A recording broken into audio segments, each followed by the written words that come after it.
Miliarder histeris menangis. Anak jalanan yang dipungutnya ternyata darah daging suami. Rahasia busuk akhirnya terbongkar. Langit Jakarta malam itu tidak sedang menangis. Ia sedang menjerit, menumpahkan kemurkaan purba yang telah ditahan selama berabad-abad. Awan hitam pekat bergulung-gulung rendah, menyerupai ombak samudera yang terbalik, menelan setiap inci cahaya bulan dan bintang, menyisakan kegelapan yang absolut dan mencekam. Hujan turun bukan sebagai butiran air, melainkan sebagai ribuan jarum es yang dijatuhkan dari langit dengan kecepatan mematikan, menghantam aspal, atap gedung, dan kulit manusia tanpa ampun. Angin kencang menderu-deru, meliuk di antara pilar-pilar beton ibu kota, menciptakan suara siulan panjang yang terdengar seperti ratapan hantu yang kesepian. Di jantung kawasan Menteng, benteng terakhir aristokrasi Jakarta, badai ini terasa lebih ironis. Di balik pagar-pagar tinggi yang dihiasi ukiran besi tempa berlapis emas, rumah-rumah gedongan berdiri kokoh bak istana raja, bermandikan cahaya lampu kristal yang hangat dan nyaman. Di dalam sana, mungkin ada perapian buatan yang menyala, ada sup hangat yang tersaji di meja makan marmer, dan ada selimut bulu angsa yang lembut. Namun, di luar pagar-pagar angku itu, di sebuah halte bus tua yang atap polikarbonatnya sudah retak dan bocor di sana-sini, neraka kecil sedang berlangsung. Di pojok halte yang paling gelap dan basah itu, meringkuk sesosok tubuh kecil yang gemetar hebat. Taufik, bocah laki-laki berusia 13 tahun yang pertumbuhannya terhambat oleh gizi buruk sehingga tampak seperti anak 10 tahun, sedang bertarung melawan maut. Ia tidak sedang bertarung untuk nyawanya sendiri, melainkan untuk dua nyawa kecil yang ada dalam dekapannya. Pakaian Taufik hanyalah selembar kaos oblong lusuh yang warnanya sudah tidak bisa didefinisikan lagi, campuran antara abu-abu debu jalanan, noda oli, dan lumpur yang mengering. Kaos itu basah kuyup, menempel erat pada tubuhnya yang kurus kering, mencetak jelas tulang rusuknya yang menonjol setiap kali ia menarik napas. Kulitnya yang sawo matang kini memucat, bibirnya membiru dan bergetar tak terkendali, mengeluarkan bunyi gemeletuk gigi yang beradu karena kedinginan ekstrim. Namun, kedua tangannya yang kasar, penuh kapalan dan luka baret akibat mengais sampah, terkunci mati dalam posisi memeluk. Di dalam pelukannya, terbungkus oleh sebuah jaket denim dewasa yang kebesaran, satu-satunya harta peninggalan almarhumah ibunya yang masih tersisa, terdapat dua bayi kembar yang baru berusia 6 bulan. Cahaya dan Cantik. Dua nama indah yang diberikan dengan penuh harapan. Namun kini nasib mereka serapuh nyala lilin di tengah badai. Jaket denim itu sudah berat oleh air, namun Taufik berusaha sekuat tenaga merentangkan tubuhnya, melengkungkan punggungnya yang bungkuk sedemikian rupa untuk menjadi payung hidup bagi kedua adiknya. Ia membiarkan punggungnya dihajar oleh tetesan air hujan yang bocor dari atap halte, membiarkan dingin itu menusuk sumsum tulang belakangnya, asalkan tidak setetes pun air dingin itu menyentuh kulit halus adik-adiknya. Tangisan bayi terdengar melengking, bersahut-sahutan dengan suara guntur yang menggelegar. Itu bukan tangisan manja, melainkan tangisan kelaparan dan ketakutan yang instingnya murni. Suara itu menyayat hati Taufik lebih tajam daripada sembilu. SSHHH. Cahaya. Cantik, jangan nangis ya. Dek, sebentar lagi hujannya reda. Bisik Taufik dengan suara parau yang nyaris hilang ditelan angin. Taufik tahu ia sedang berbohong. Hujan ini tidak akan reda dalam waktu dekat. Langit seolah ingin menenggelamkan Jakarta malam ini. Ia menunduk, menatap wajah kedua adiknya yang memerah karena menangis. Di bawah cahaya lampu jalan yang remang-remang dan berkedip-kedip mau mati, ia bisa melihat bibir mungil cantik yang kering, mencari-cari susu yang tidak ada. Botol susu plastik murah yang tergeletak di samping kaki Taufik sudah kosong sejak sore tadi. Hanya ada sisa uap air di dalamnya. Sebuah kekosongan yang mengejek ketidakberdayaan Taufik sebagai seorang kakak. Rasa lapar melilit perut Taufik seperti ular piton yang membelit mangsanya. Ia belum makan nasi sejak kemarin siang. Tadi pagi, ia hanya sempat memakan sisa roti yang dibuang orang di tong sampah minimarket. Itu pun ia muntahkan kembali karena ternyata sudah berjamur. Tapi rasa lapar itu tidak ada apa-apanya dibandingkan rasa perih di hatinya melihat adik-adiknya menderita. Sebuah mobil sedan mewah melintas cepat di depan halte. Bannya melindas genangan air yang dalam. Biur. Cipratan air keruh bercampur lumpur got menyembur ke arah halte. Taufik dengan sigap memutar tubuhnya, membelakangi jalan raya, membiarkan punggung dan lehernya dihantam oleh ombak air kotor itu. Ia menjadi tameng daging. Air lumpur itu dingin dan bau, meresap masuk ke telinganya, membasahi rambutnya yang sudah lepek. Ia memejamkan mata menahan perih dan dingin. Namun pelukannya pada si kembar tidak mengendur sedikit pun. Sedikit pun tidak. Mobil itu berlalu begitu saja. Lampu belakangnya yang merah menghilang di tikungan, meninggalkan Taufik sendirian lagi dalam kegelapan. Tidak ada yang peduli. Di kawasan elit ini, kemiskinan adalah hantu yang tidak terlihat. Orang-orang di dalam mobil mewah itu terlalu sibuk dengan urusan duniawi mereka, terlalu nyaman dalam kepompong ber-AC mereka, untuk menyadari bahwa ada 3 nyawa yang sedang sekarat di pinggir jalan hanya berjarak beberapa meter dari mereka. Taufik kembali menghadap ke depan. Tubuhnya menggigil semakin hebat. Ia merasa kepalanya mulai pusing. Pandangannya berkunang-kunang. Hipotermia mulai merayap naik, membekukan syaraf-syarafnya. Ia tahu ia tidak boleh pingsan. Jika ia pingsan, siapa yang akan menjaga Cahaya dan Cantik? Siapa yang akan melindungi mereka dari anjing liar atau orang jahat? Dengan sisa tenaga terakhirnya, Taufik merogoh saku celananya yang bolong. Ia mengeluarkan sebuah foto Polaroid yang sudah lecek dan pudar warnanya. Foto seorang pria gagah yang sedang tersenyum lebar sambil merangkul seorang wanita sederhana berkerudung. Itu foto ayah dan ibunya. Ayah yang katanya orang hebat di Jakarta, tapi tidak pernah kembali. Ayah yang namanya diabadikan pada nama tengah Taufik. Namun sosoknya seabsurd dongeng sebelum tidur. Taufik menatap foto itu, air matanya menetes, hangat di pipinya yang dingin, lalu jatuh menimpa wajah pria di foto itu. "Bapak." Taufik capek. "Pak." Taufik janji mau jagain adik-adik. Tapi Taufik nggak kuat dinginnya. "Pak, Bapak di mana?" Katanya Bapak orang kaya. Katanya Bapak sayang ibu. Kenapa kami dibiarkan kayak gini? Monolog batin itu tidak terucap. Hanya bergaung di ruang kepala Taufik yang semakin sempit. Ia meremas foto itu, lalu memasukkannya kembali ke saku, dekat dengan detak jantungnya yang melemah.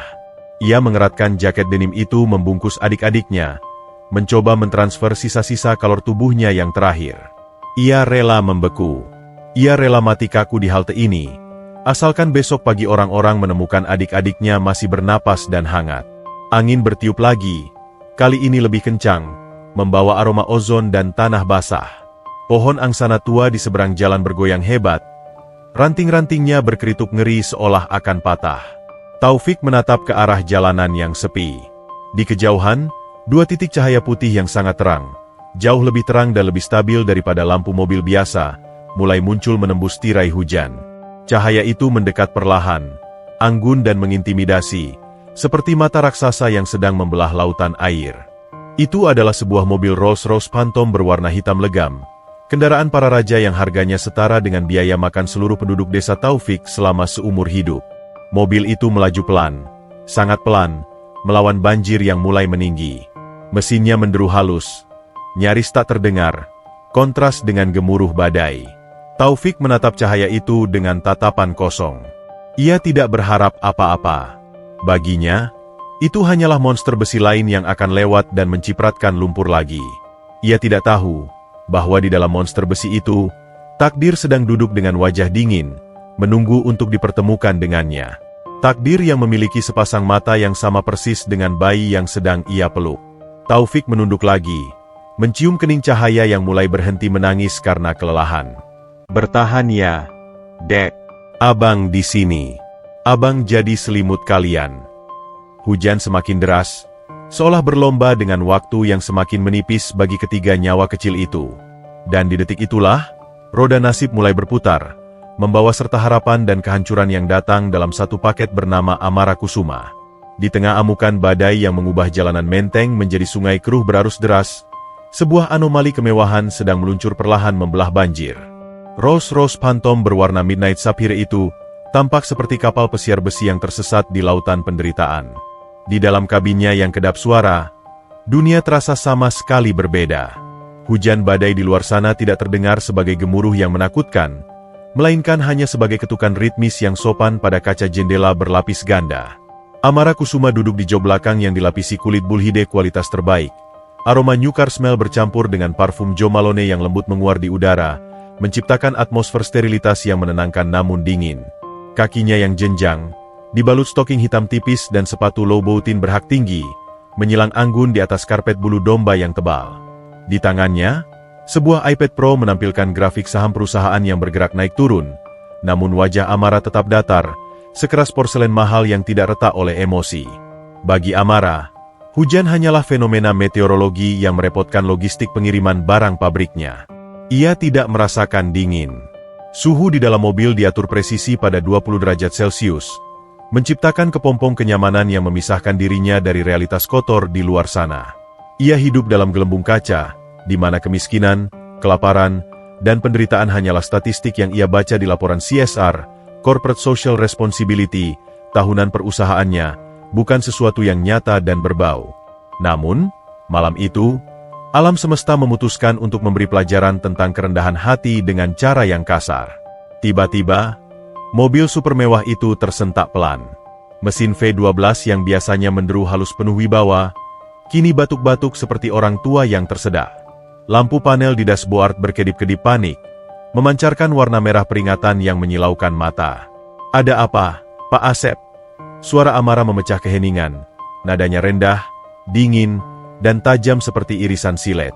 Ia tidak mendongak dari layar iPad-nya, namun aura ketidaksukaannya memenuhi ruangan. Pak Asep, sopir setia yang sudah bekerja 10 tahun, memucat. Keringat dingin sebesar biji jagung muncul di pelipisnya meski AC mobil sangat dingin. Maafkan saya, Bu Amara. Sepertinya air banjir masuk ke knalpot atau mesin. Banjirnya terlalu tinggi, Bu. Mesinnya mati. Detik berikutnya, mimpi buruk bagi seorang Amara Kusuma terjadi. Mesin mobil itu mati total. Senyap. Lampu interior yang hangat padam, digantikan oleh kegelapan yang tiba-tiba. Dan yang paling parah, sistem pendingin udara berhenti mendesing. Keheningan yang mencekam menyelimuti kabin, kini perlahan disusupi oleh suara asli dari luar, deru angin yang marah dan hantaman hujan yang brutal. Tanpa sirkulasi udara, kabin yang tertutup rapat itu perlahan mulai terasa pengap. Oksigen menipis, digantikan oleh hawa lembab yang merembes masuk entah dari mana. Amara menghela napas kasar, menutup iPad-nya dengan gerakan membanting yang tertahan. Ia benci ketidaksempurnaan. Ia benci ketika rencana hidupnya yang presisi terganggu oleh hal-hal sepele seperti banjir. "Buka jendelanya sedikit, Pak. Saya tidak bisa bernapas di udara pengap seperti ini," perintah Amara ketus. Karena sistem kelistrikan mati, Pak Asep harus menekan tombol darurat untuk menurunkan kaca jendela secara manual. Kaca jendela di samping Amara turun perlahan, menyisakan celah sekitar 10 cm. Dan saat celah itu terbuka, dunia nyata menyerbu masuk. Suara bising badai, cipratan air dingin, dan bau tanah basah bercampur sampah got langsung menampar indera penciuman Amara yang sensitif. Ia mengernyit jijik, menutup hidungnya dengan sapu tangan sutra berbordir inisial AK. Di luar sana, di halte yang gelap, Taufik melihat kejadian itu. Ia melihat monster besi yang agung itu takluk oleh alam. Ia melihat lampu mobil itu mati. Dan yang paling penting, ia melihat kaca jendela belakang turun, memancarkan sedikit cahaya dari layar ponsel si penumpang. Bagi Taufik, celah jendela yang terbuka itu bukanlah sekadar ventilasi udara. Itu adalah pintu gerbang surga yang terbuka sedikit. Itu adalah satu-satunya harapan untuk mendapatkan setetes air panas atau bantuan bagi adik-adiknya yang mulai membiru. Rasa takut Taufik pada orang kaya kalah telak oleh rasa takutnya kehilangan cahaya dan cantik. Dengan kaki yang kaku dan gemetar karena kedinginan, Taufik memaksakan diri untuk berdiri. Tulang-tulangnya bergemeretak protes. Ia menggendong buntalan jaket berisi bayi kembar itu erat-erat di dadanya, lalu melangkah menerjang banjir. Air keruh setinggi lutut orang dewasa menghambat langkahnya. Arus air berusaha menyeret tubuh ringkihnya, namun ia menancapkan kakinya kuat-kuat ke aspal yang tak terlihat. Ia mendekati mobil hitam mengilap itu. Semakin dekat, ia semakin merasa kerdil. Mobil itu begitu besar, begitu bersih, seolah benda asing yang jatuh dari planet lain. Taufik bisa melihat pantulan wajahnya yang kotor dan menyedihkan di bodi mobil yang basah. Pak Asep, yang sedang sibuk mencoba menyalakan mesin, melihat sosok Taufik mendekat dari spion luar. Ia panik. Ia tahu betapa bencinya majikannya pada pengemis. "Hei, jangan mendekat. Pergi sana." teriak Pak Asep dari kursi depan, namun suaranya teredam hujan. Taufik tidak peduli. Ia terus maju hingga tubuhnya menempel pada pintu belakang mobil. Tangannya yang kotor, penuh lumpur dan bakteri, terangkat gemetar. Jari-jarinya yang kurus mengetuk kaca jendela yang terbuka sedikit itu. Tok, tok, tok. Suara ketukan itu pelan, namun bagi Amara di dalam, itu terdengar seperti ledakan bom. Amara menoleh kaget. Matanya membelalak di balik kacamata hitamnya, yang entah kenapa masih ia pakai di malam hari. Ia melihat sesosok wajah anak laki-laki yang basah kuyup, pucat pasi seperti mayat hidup, dengan mata cekung yang menatapnya penuh keputusasaan. Bau apek baju basah Taufik langsung menyengat masuk, bercampur dengan aroma kemewahan di dalam mobil, menciptakan kontradiksi aroma yang membuat perut Amara mual. Ya Tuhan! Desis Amara, tubuhnya refleks mundur menjauh ke sisi pintu yang lain, seolah Taufik adalah pembawa wabah penyakit menular. Pak Asep, apa yang kamu lakukan? Kenapa ada gembel menempel di kaca mobil saya? Usir dia. Jangan sampai dia menyentuh apapun. Namun Taufik tidak mundur. Ia justru mendekatkan wajahnya ke celah jendela. Bibirnya yang biru bergerak-gerak kaku, berusaha merangkai kata di tengah gigilan tubuhnya. Ia tidak meminta uang. Ia tidak menyodorkan tangan untuk meminta recehan. Nyonya. Suara Taufik terdengar lirih, pecah, dan menyedihkan di tengah deru angin. Tolong saya, Nyonya. Amara menatapnya dengan tatapan yang bisa membekukan lahar panas. Pergi. Saya tidak punya uang receh. Jangan kotori mobil saya. Bentak Amara, suaranya penuh dengan arogansi kelas atas yang terbiasa memerintah. Taufik menggeleng lemah. Air mata bercampur air hujan mengalir di pipinya yang tirus. Ia mengangkat sedikit buntalan jaket di dadanya, memperlihatkan sekilas bahwa ia sedang membawa sesuatu yang hidup. Bukan uang, Nyonya. Saya nggak butuh uang. Taufik terisak, napasnya tersengal-sengal. Adik saya kedinginan. Susunya habis, mereka butuh air panas sedikit saja. Buat bikin susu, tolong, Nyonya. Kalau nggak minum air panas, mereka bisa mati kedinginan. Permohonan itu begitu sederhana, namun begitu fundamental. Seorang anak kecil, di tengah badai, memohon air panas untuk bayi. Bukan emas, bukan makanan mewah, hanya air panas. Namun, hati Amara saat itu masih tertutup rapat oleh beton trauma dan gengsi. Ia tidak melihat bayi. Ia hanya melihat buntalan kain kotor yang basah. Ia hanya melihat potensi kuman, bakteri, dan kotoran yang akan menodai jok kulit seharga ratusan juta rupiah itu. Logika kemanusiaannya tumpul, tertutup oleh fobia akan ketidaksempurnaan. Amara memalingkan wajahnya, menatap lurus ke depan dengan rahang mengeras. Ia menolak untuk menatap mata anak itu lebih lama. Ia takut jika ia menatapnya, pertahanannya akan goyah. Pak Asep, tutup jendelanya sekarang. Paksa tutup. Saya tidak peduli mesin mati atau tidak. Saya tidak mau menghirup udara yang sama dengan pengemis ini. Perintah Amara final, tanpa sedikit pun belas kasih. Taufik terpaku. Ia mendengar perintah kejam itu. Harapannya hancur berkeping-keping. Namun, di detik-detik sebelum jendela itu benar-benar tertutup rapat, sebuah tangan lain, tangan besar berbulu dengan cincin batu akik besar, muncul dari arah kursi samping sopir, yang ternyata diduduki oleh seseorang yang sejak tadi diam. Itu adalah tangan Pak Eko, kakak ipar Amara, yang justru membuka pintu mobil dengan kasar, membuat Taufik terjengkang ke belakang jatuh ke dalam genangan air lumpur. Drama sesungguhnya baru saja dimulai. Pertemuan yang seharusnya memicu rasa iba, justru berubah menjadi panggung penghinaan yang akan memicu karma luar biasa. Pintu mobil penumpang bagian depan terbuka dengan hentakan yang kasar dan beringas, seolah engsel bajanya sendiri menjerit kesakitan karena dipaksa bergerak melawan tekanan air banjir. Dari celah pintu yang menganga itu, bukan uluran tangan penolong yang keluar, melainkan sebuah dorongan fisik yang brutal. Pak Eko, kakak ipar Amara yang memiliki postur tubuh gempal dengan perut membuncit di balik kemeja batiknya yang ketat, melakukan tindakan yang mendefinisikan siapa dirinya sebenarnya. Ia tidak sudi disentuh oleh kemiskinan. Taufik, yang masih berpegangan pada bingkai jendela mobil dengan tangan gemetar, tidak siap menerima serangan mendadak itu. Tubuh ringkihnya yang sudah kehilangan keseimbangan akibat hipotermia, terhuyung ke belakang. Pegangannya terlepas. Hukum gravitasi bekerja tanpa ampun, menariknya jatuh bebas ke dalam pelukan air banjir yang dingin dan kotor.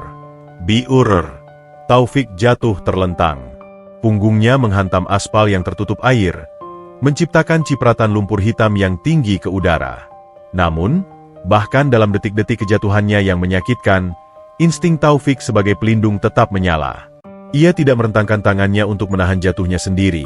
Sebaliknya, ia mendekap buntalan jaket denim di dadanya semakin erat, menjadikan siku dan punggungnya sebagai bantalan hidup agar adik-adiknya tidak terbentur aspal keras. Ia meringis, matanya terpejam menahan nyeri yang menjalar dari tulang ekor hingga ke leher, sementara air keruh langsung merendam separuh tubuhnya, mencoba menenggelamkan harapan yang tersisa. Pak Eko melangkah keluar, sepatu kulit Bali mahalnya langsung tenggelam dalam air, namun amarahnya membuatnya abai pada hal itu. Ia berdiri menjulang di atas Taufik yang terkapar. Wajahnya merah padam diterangi oleh kilatan petir yang menyambar di kejauhan. Ia tampak seperti raksasa jahat dalam dongeng yang siap menginjak semut kecil di bawah kakinya. Tanpa mempedulikan hujan yang langsung membasahi rambutnya yang mulai memutih, Pak Eko menunjuk wajah Taufik dengan telunjuknya yang dihiasi cincin batu rubi besar, simbol kekayaan yang norak dan mencolok. Dasar gembel kurang ajar. Suara Pak Eko menggelegar, bersaing dengan suara guntur, penuh dengan racun penghinaan yang memuakkan. Berani-beraninya tangan kotormu itu nyentuh mobil 10 miliar. Kamu tahu harga cat mobil ini lebih mahal dari harga nyawamu sekeluarga? Hah? Minggir. Jangan bikin semak di sini. Penghinaan itu tidak berhenti pada kata-kata. Pak Eko melihat sebuah botol susu plastik yang terlempar dari saku celana Taufik saat ia jatuh tadi. Botol itu kosong, kusam, dan tutupnya sudah retak. Benda itu mengapung menyedihkan di atas air banjir, terombang-ambing arus kecil di dekat ban mobil. Dengan gerakan kaki yang penuh arogansi, Pak Eko menendang botol susu itu jauh-jauh ke tengah jalan, membiarkannya hanyut terbawa arus deras menuju selokan besar. Tuh, ambil sampahmu. Pergi dari sini sebelum saya panggil polisi buat nyeret kamu ke penjara. Hardik Pak Eko lagi, ludahnya menyiprat bercampur air hujan. Taufik terbelalak melihat botol susu satu-satunya itu hanyut. Itu adalah nyawa bagi adik-adiknya. Tanpa botol itu, bagaimana ia akan memberi minum cahaya dan cantik? Taufik mencoba bangkit, merangkak di dalam air lumpur. Tangannya menggapai-gapai udara kosong ke arah botol yang semakin menjauh. Pemandangan itu begitu menyayat hati. Seorang kakak yang merangkak di dalam kotoran demi menyelamatkan sebuah botol plastik bekas, sementara seorang pria kaya berdiri menonton dengan tangan di pinggang. Di dalam mobil, Amara menyaksikan semua adegan itu dari balik kaca jendela yang kini tertutup rapat. Ia duduk diam, napasnya sedikit tertahan. Awalnya, ia merasa tindakan Eko wajar, mengamankan aset dari gangguan orang asing. Namun, melihat Eko menendang botol susu itu, ada sesuatu yang berdesir tidak nyaman di ulu hati Amara. Sebuah rasa jijik, bukan pada si pengemis, tapi pada kekejaman yang tak perlu yang dipertontonkan oleh kakak iparnya sendiri. Amara benci kemiskinan, tapi ia lebih benci pada perilaku yang tidak berkelas. Taufik gagal meraih botol itu. Botol itu lenyap ditelan kegelapan lubang selokan. Bahu Taufik merosot, lemas. Ia kembali menatap Pak Eko, bukan dengan tatapan marah, melainkan tatapan memelas yang teramat dalam. "Tuan, botolnya, adik saya," bisik Taufik. Suaranya hilang ditelan angin. Pak Eko hendak melayangkan kakinya lagi, mungkin untuk menendang kaki Taufik agar anak itu menjauh dari mobil, ketika alam semesta memutuskan untuk campur tangan dengan cara yang paling dramatis. Angin kencang bertiup tiba-tiba, sebuah gust yang sangat kuat menyapu halte dan jalanan itu. Angin itu menyibakkan ujung jaket denim yang membungkus bayi-bayi di dada Taufik. Penutup kepala yang melindungi wajah salah satu bayi itu tersingkap lebar. Wajah mungil bayi bernama cantik itu terekspos ke dunia luar. Bayi berusia 6 bulan itu tidak menangis. Mungkin karena terlalu kedinginan, atau mungkin karena ia merasakan ketegangan di sekitarnya. Bayi itu hanya diam, membuka matanya lebar-lebar menatap langit yang marah. Dan tepat di detik itu, sebuah kilat petir yang sangat dahsyat menyambar di langit tepat di atas mereka. Duar! Cahaya putih kebiruan yang menyilaukan menerangi seluruh area itu selama 2 detik penuh. Jalanan yang gelap gulita seketika menjadi terang benderang seperti siang hari. Cahaya itu menyorot langsung ke wajah Taufik dan bayi di pelukannya, menciptakan efek spotlight ilahiyah yang tak terhindarkan. Amara, yang sedang menatap keluar dengan rasa bosan bercampur jengkel, tiba-tiba terpaku. Matanya menangkap wajah bayi itu. Waktu seolah berhenti berputar. Jantung Amara berhenti berdetak satu ketukan, lalu berpacu liar seperti kuda gila yang lepas kendali. Napasnya tercekat di tenggorokan, mencekik paru-parunya sendiri. Tangan Amara yang sedang memegang iPad terlepas begitu saja. Gadget mahal itu jatuh ke lantai mobil, namun Amara tidak mendengarnya. Seluruh dunianya menyusut menjadi satu titik fokus tunggal. Mata bayi itu. Mata itu. Itu bukan mata hitam legam seperti kebanyakan orang Indonesia. Itu bukan mata coklat tua biasa. Itu adalah sepasang bola mata berwarna hazel, campuran indah antara coklat muda, hijau lumut, dan sedikit percikan emas di sekitar pupilnya. Mata yang langka. Mata yang unik.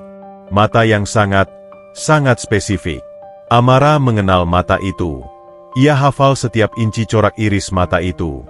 Ia telah menatap mata itu selama 10 tahun pernikahannya. Ia telah menatap mata itu setiap pagi saat bangun tidur, dan setiap malam sebelum terlelap.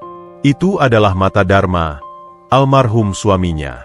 Ingatan Amara terseret paksa ke masa lalu, berputar cepat seperti roll film yang rusak. Bayangan wajah Dharma yang tersenyum padanya saat honeymoon di Swiss, saat Dharma menatapnya dengan penuh cinta di bawah sinar matahari. Mata hazel yang hangat itu selalu menjadi ciri fisik Dharma yang paling membanggakan, warisan genetik dari nenek buyutnya yang berdarah campuran. Amara menekan wajahnya ke kaca jendela yang dingin. Embun napasnya menutupi pandangannya. Ia mengusapnya dengan panik menggunakan tangan kosong. Ia harus memastikan, apakah ia berhalusinasi? Apakah kerinduannya pada Dharma telah membuatnya gila hingga melihat hantu di wajah bayi pengemis? Kilat kedua menyambar. Lebih kecil namun cukup untuk memberi konfirmasi visual kedua. Bayi itu, cantik, menoleh sedikit ke arah mobil karena silau. Mata hazel itu menatap lurus ke arah Amara di balik kaca gelap. Tatapan itu menembus lapisan kaca film, menembus pertahanan diri Amara, dan menusuk tepat ke jantungnya. Tatapan itu memiliki kedalaman yang sama, sorot melankolis yang sama, dan bentuk lopak mata yang sama persis dengan pria yang fotonya masih Amara simpan di dompetnya. Tidak mungkin. Desis Amara, suaranya bergetar hebat, nyaris tak terdengar. Itu tidak mungkin. Darah di tubuh Amara seolah surut dari wajahnya, membuatnya pucat pasi. Bagaimana mungkin seorang bayi jalanan yang kotor, yang digendong oleh pengemis di tengah banjir Jakarta, memiliki mata Dharma? Dharma yang sudah meninggal 3 tahun lalu. Dharma yang setia. Dharma yang tidak pernah punya anak dengannya. Logika Amara berteriak bahwa ini kebetulan. Genetika bisa saja acak. Tapi hati kecilnya, insting seorang istri yang pernah mencintai sedalam lautan, berteriak lebih keras. Itu bukan kebetulan. Itu adalah tanda tangan Tuhan. Itu adalah jejak suaminya yang tertinggal di dunia fana ini. Di luar, Pak Eko yang tidak menyadari keajaiban visual itu, kembali berteriak. Heh, masih di situ. Pergi saya bilang. Eko mengangkat kakinya, bersiap menendang Taufik yang masih terpaku melindungi adiknya. Melihat ancaman fisik itu mengarah pada pemilik mata hazel tersebut, sesuatu meledak di dalam diri Amara. Naluri purba yang selama ini tertidur di bawah lapisan es hatinya, tiba-tiba bangun dan mengaum. Rasa jijiknya pada kuman lenyap seketika, digantikan oleh teror ketakutan akan kehilangan potongan jiwa Dharma untuk kedua kalinya. Tanpa berpikir, tanpa logika, tanpa mempedulikan banjir atau kotoran, tangan Amara bergerak sendiri meraih tuas pintu mobil. Pintu belakang Rolls-Royce itu terbuka lebar dari dalam. Suara mekanisme kunci pintu Rolls-Royce yang terbuka itu terdengar tajam dan presisi, membelah hiruk-pikuk badai seperti letusan pistol peredam di dalam perpustakaan yang sunyi. Pintu belakang yang berat itu terdorong keluar, melawan tekanan angin, menciptakan celah gelap yang menganga lebar. Dari dalam kegelapan kabin yang mewah itu, Amara Kusuma muncul bukan sebagai penyelamat yang lembut, melainkan sebagai kekuatan alam yang tak terbendung. Ia tidak turun sepenuhnya. Ia hanya mencondongkan tubuhnya keluar, membiarkan separuh tubuhnya diterpa hujan yang ganas. Air hujan seketika membasahi rambutnya yang tertata sempurna, merusak tatanan blow-dry salon langganannya dalam hitungan detik. Gaun sutra hitamnya terkena cipratan lumpur dari ban mobil yang berputar pelan terbawa arus. Namun, Amara tidak peduli. Matanya, yang tersembunyi di balik kacamata hitam yang kini basah oleh tetesan air, terkunci mati pada satu titik, wajah bayi di pelukan Taufik. Pak Eko, yang kakinya masih terangkat setengah di udara bersiap menendang Taufik, terpaku kaget. Ia menoleh, matanya membelalak melihat adik iparnya melakukan tindakan yang di luar nalar. Amara, wanita yang biasanya memecat pembantu hanya karena ada sebutir debu di meja makan, kini sedang membiarkan dirinya basah kuyup di tengah banjir. Amara, apa-apaan kamu? Tutup pintunya. Airnya masuk semua, teriak Pak Eko, suaranya panik, lebih mengkhawatirkan karpet bulu domba di dalam mobil daripada kondisi adik iparnya. Amara mengabaikan teriakan Eko seolah pria itu hanyalah gonggongan anjing liar di kejauhan. Ia mengulurkan tangannya yang putih mulus, dihiasi gelang berlian tenis yang berkilau tertimpa cahaya petir. Tangan itu menerobos tirai hujan, menjangkau ke arah Taufik yang masih tergeletak di genangan air keruh. Taufik, yang sedang menggigil ketakutan menunggu tendangan Pak Eko, tersentak mundur saat melihat tangan wanita itu mendekat. Insting jalanannya berteriak bahwa ini adalah bahaya. Orang kaya tidak pernah mengulurkan tangan kecuali untuk memukul atau menunjuk. Ia mendekap adik-adiknya semakin erat. Matanya liar mencari celah untuk kabur. Jangan pukul saya. Nyonya, saya pergi, saya janji saya pergi. Racau Taufik. Suaranya pecah oleh tangisan ketakutan. Namun, tangan Amara tidak memukul. Tangan itu mencengkeram lengan atas Taufik yang kurus dan licin oleh lumpur. Cengkeraman itu kuat, mendominasi, dan tidak menerima penolakan. Kuku-kuku Amara yang terawat menekan kulit Taufik yang dingin, sebuah kontak fisik pertama yang menjembatani jurang sosial di antara mereka. Masuk, perintah Amara. Suaranya bukan ajakan, melainkan titah mutlak dari seorang ratu. Suaranya dingin, tegas, membelah suara angin ribut. Taufik ternganga, otaknya yang beku gagal memproses perintah itu. Masuk, ke dalam istana berjalan itu, dengan tubuhnya yang berlumuran selokan, masuk sekarang, atau adikmu mati kedinginan. Bentak Amara lagi, kali ini ia menarik lengan Taufik dengan sentakan kasar. Pak Eko, yang akhirnya sadar apa yang sedang terjadi, melompat menghadang. Ia berdiri di antara Taufik dan pintu mobil, wajahnya merah padam karena marah. Ia merasa otoritasnya dilangkahi, dan kewarasannya ditantang. Kamu sudah gila, Amara. Dia itu gembel. Dia kotor, penuh penyakit. Kamu mau masukin sampah kayak gini ke dalam Rolls-Royce peninggalan Dharma. Dharma bakal bangkit dari kubur kalau tahu mobil kesayangannya kamu jadiin tempat penampungan sampah. Mendengar nama suaminya disebut, Amara membeku sesaat. Ia menatap Pak Eko dengan tatapan yang bisa membekukan neraka. Perlahan, ia membuka kacamata hitamnya, membiarkan Pak Eko dan Taufik melihat matanya yang menyala oleh api obsesi yang mengerikan. Minggir, Mas Eko, desis Amara, suaranya rendah namun berbahaya, seperti desisan ular kobra sebelum mematuk. Justru karena ini mobil Dharma, aku yang berhak nentuin siapa yang boleh masuk. Dan kalau kamu berani halangin aku sekali lagi, aku pastikan besok pagi namamu dicoret dari jajaran direksi. Kamu tahu aku nggak pernah main-main. Ancaman itu telak. Pak Eko terdiam 1000 bahasa. Ketamakan akan jabatan mengalahkan rasa jijiknya pada kemiskinan. Ia mendengus kasar, lalu mundur selangkah dengan wajah masam, memberikan jalan meski hatinya mengumpat serapah. Amara kembali menatap Taufik. Tunggu apa lagi? Cepat. Dengan tubuh gemetar hebat, Taufik mencoba bangkit. Kakinya lemas, tapi tarikan tangan Amara memberinya kekuatan. Ia melangkah ragu-ragu. Kaki telanjangnya yang kotor menapak di ambang pintu mobil yang berlapis krom mengilap, meninggalkan jejak lumpur hitam yang kontras.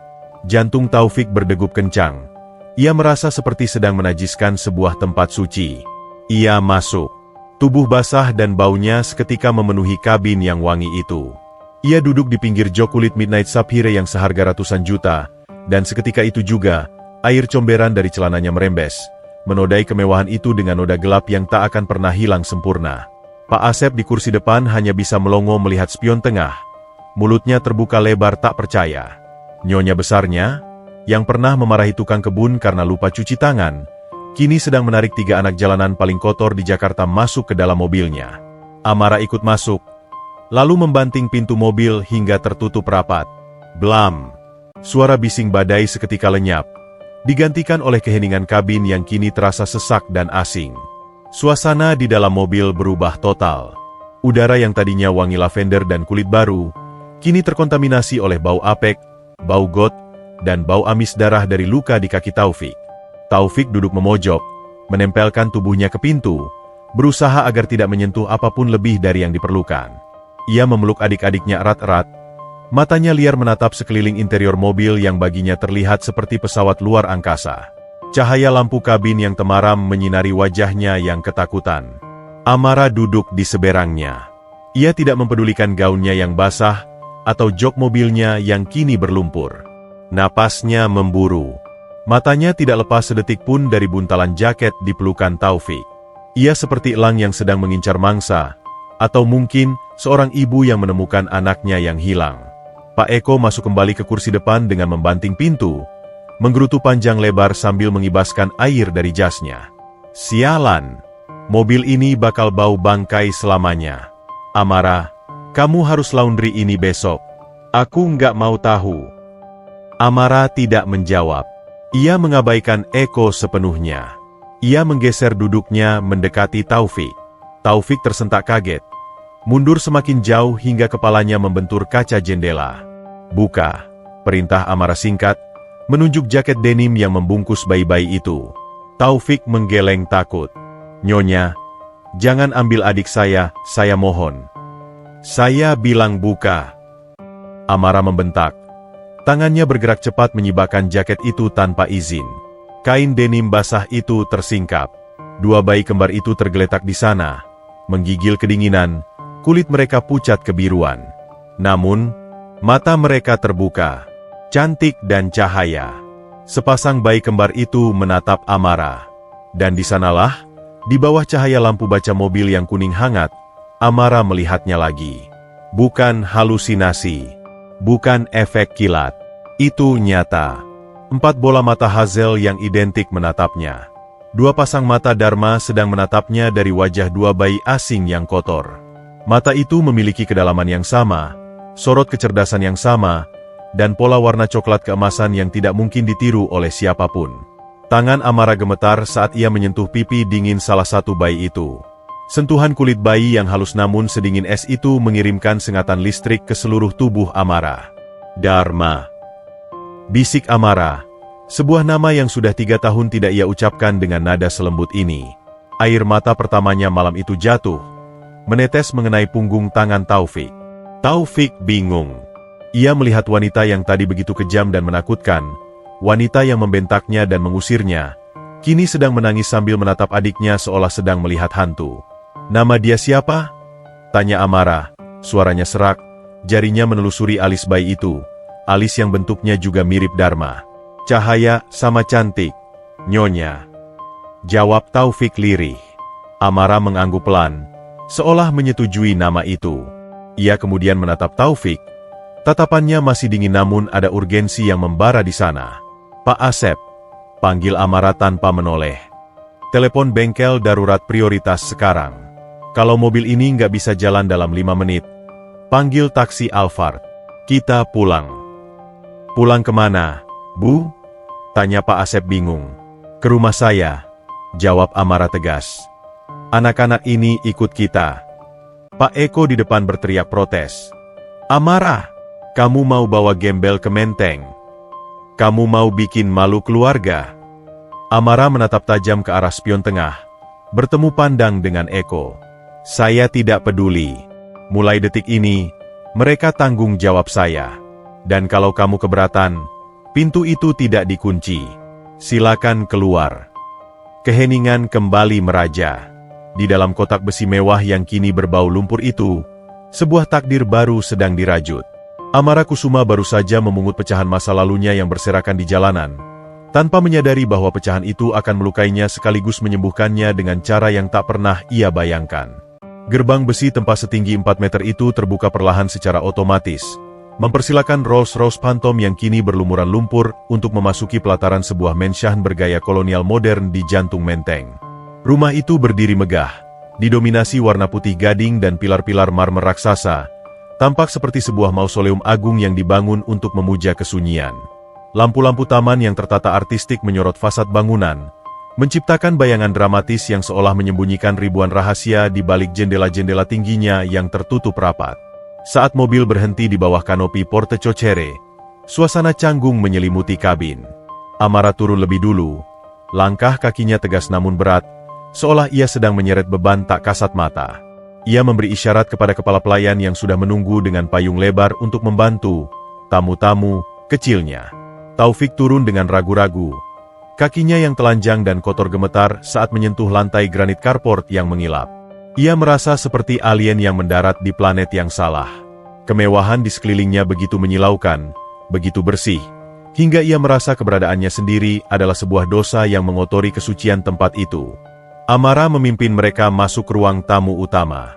Dan di sanalah, kontras itu mencapai puncaknya. Taufik berdiri mematung di atas karpet Persia seharga miliaran rupiah. Air lumpur menetes dari ujung celananya yang robek, menciptakan noda gelap yang menyebar cepat di atas kain sutra yang halus. Para pelayan yang berbaris rapi menahan napas. Mata mereka membelalak ngeri melihat bencana yang dibawa nyonya mereka. Namun, satu tatapan tajam dari Amara sudah cukup untuk membungkam segala bentuk protes atau gumaman jijik. Bawa mereka ke kamar tamu di sayap barat. Siapkan air hangat, sabun antiseptik, dan pakaian ganti yang layak. Bakar semua baju kotor mereka. Perintah Amara datar, namun ada getaran urgensi dalam suaranya. Dan panggil Dokter Handoko sekarang juga. Bilang ini darurat. Bawa alat tes DNA Express. Perintah terakhir itu diucapkan dengan volume yang lebih rendah, nyaris seperti bisikan untuk dirinya sendiri, namun cukup keras untuk didengar oleh Taufik yang telinganya tajam. Bocah itu tidak mengerti apa itu DNA, tapi ia mengerti nada suara Amara yang penuh kecurigaan. 1 jam kemudian, transformasi itu terjadi. Di dalam kamar mandi tamu yang luasnya melebihi ukuran rumah kontrakan Taufik dulu, uap air hangat mengepul memenuhi ruangan beraroma lavender. Taufik dan kedua adiknya telah dimandikan bersih. Lapisan daki, lumpur, dan debu jalanan yang selama ini menjadi kulit kedua mereka telah luntur, hanyut terbawa air sabun ke saluran pembuangan. Cahaya dan Cantik, 2 bayi kembar itu, kini terbaring di atas tempat tidur king size, dibalut handuk putih tebal yang lembut. Amara berdiri di ambang pintu, mengamati mereka. Jantungnya berdegup kencang. Rasa sakit yang aneh menjalar di dadanya. Tanpa lapisan kotoran, kemiripan itu semakin tak terbantahkan.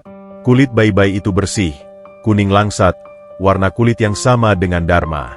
Hidung mereka mancung kecil, bentuk bibir mereka, dan terutama mata Hazel itu. Semuanya adalah cetak biru suaminya. Mereka adalah miniatur Dharma yang hidup dan bernapas. Amara melangkah mendekat, duduk di tepi ranjang. Ia menatap Taufik yang kini mengenakan piyama sutra kebesaran, milik Dharma yang disimpan Amara. Bocah itu duduk bersila menjaga adik-adiknya, tampak canggung namun waspada. "Siapa nama bapakmu?" tanya Amara tiba-tiba. Pertanyaan itu meluncur tajam, tanpa basa-basi. Taufik menunduk, memainkan ujung selimut. "Bapak Dharma, Nyonya." Nama itu menghantam Amara seperti palu godam. Meskipun ia sudah menduganya, mendengarnya langsung dari mulut anak ini rasanya seperti ditikam pisau berkarat. "Dharma siapa?" kejar Amara.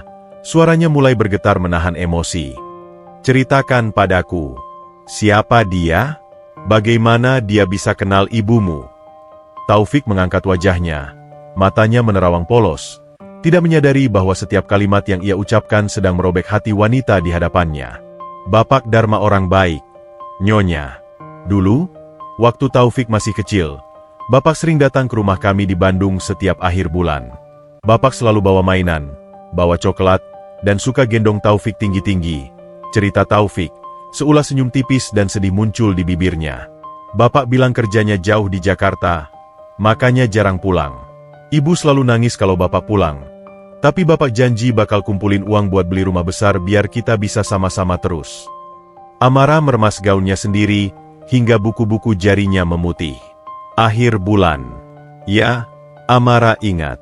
Dharma selalu bilang ada perjalanan dinas rutin ke pabrik tekstil di Bandung setiap akhir bulan. Selama 10 tahun pernikahan mereka, Amara mempercayai alasan itu bulat-bulat. Ia bahkan sering menyiapkan koper Dharma dengan penuh kasih sayang, menyelipkan vitamin dan catatan kecil berisi kata-kata cinta. Ternyata, koper yang ia siapkan itu digunakan Dharma untuk mengunjungi keluarga lainnya. Pengkhianatan itu terasa begitu nyata, begitu mendalam.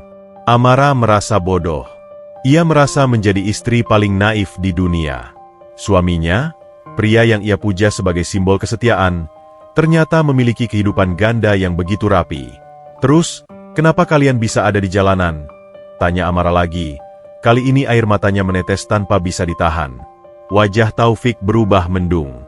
3 tahun lalu, bapak nggak pernah datang lagi. HP-nya nggak aktif.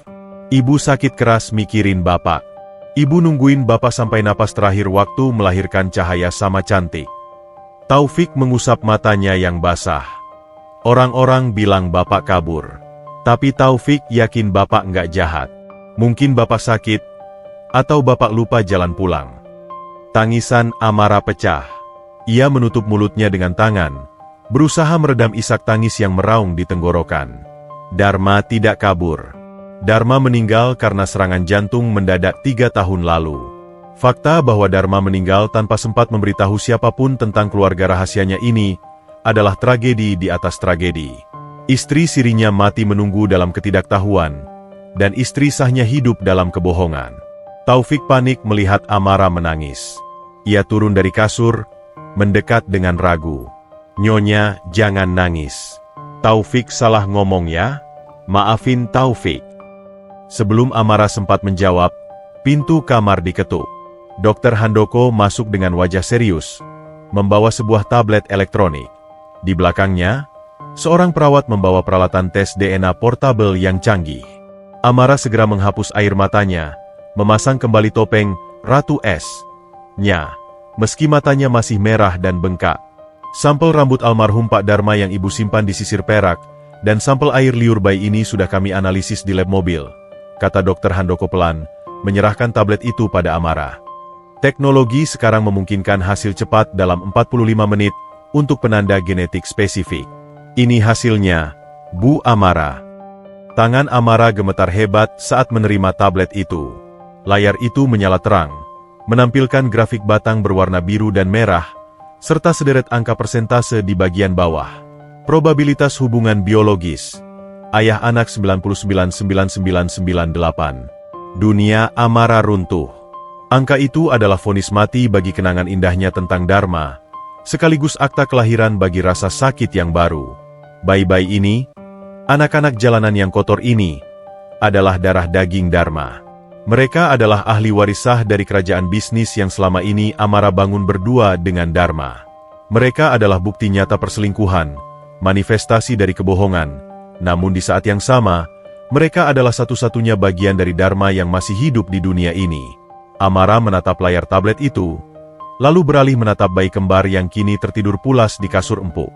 Rasa benci dan rasa cinta bertarung hebat di dalam dadanya, menciptakan badai emosi yang jauh lebih dahsyat daripada badai di luar rumah. Ia ingin membenci mereka. Ia ingin mengusir mereka karena mereka adalah simbol pengkhianatan.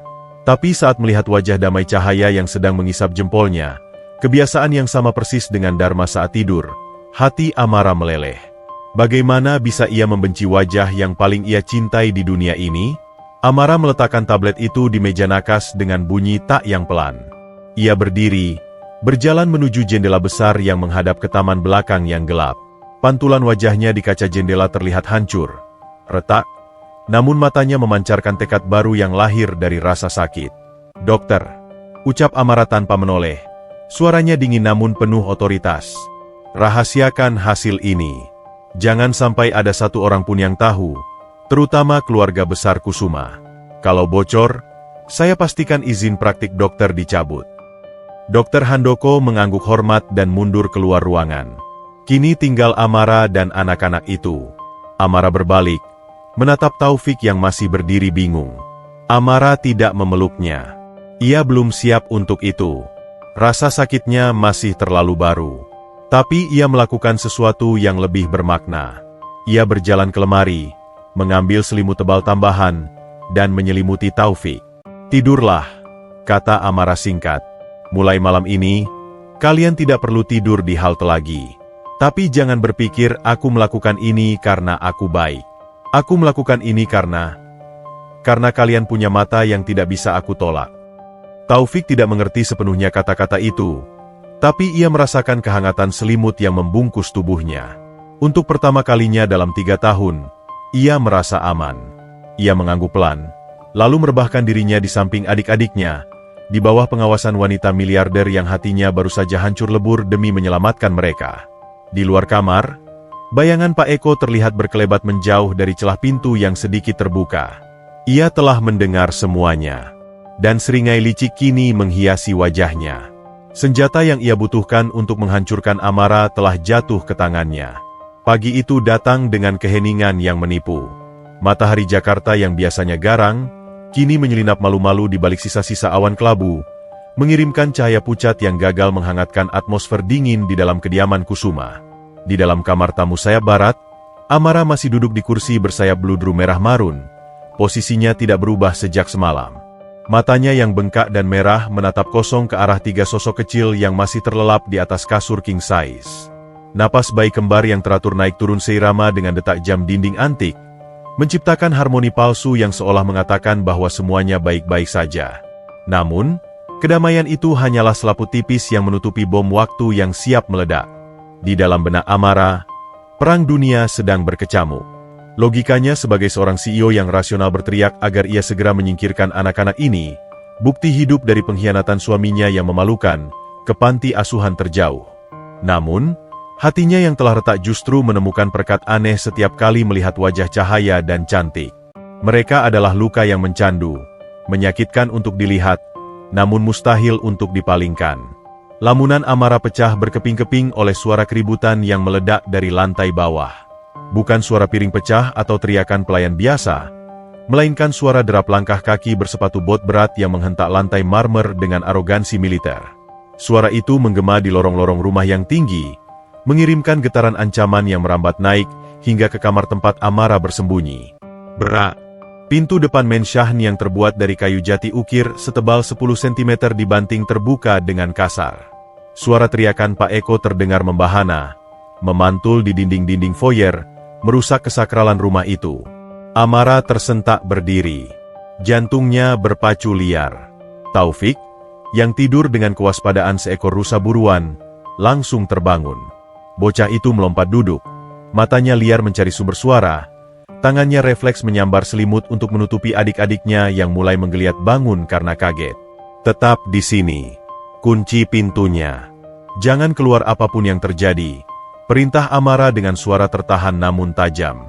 Tanpa menunggu jawaban, Amara melangkah keluar kamar, menutup pintu rapat-rapat, dan berjalan cepat menuju railing tangga melingkar yang menghadap ke ruang tamu utama.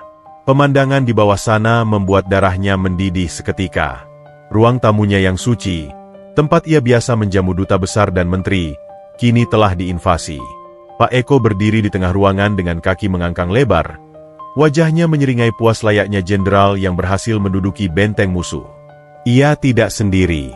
Di sampingnya berdiri seorang pria kurus berkacamata tebal dengan setelan jas abu-abu murahan, pengacara Bagas, anjing pelacak hukum yang terkenal licik. Dan di belakang mereka, 4 orang sekuriti berbadan tegap dengan seragam safari hitam berdiri bersedekap.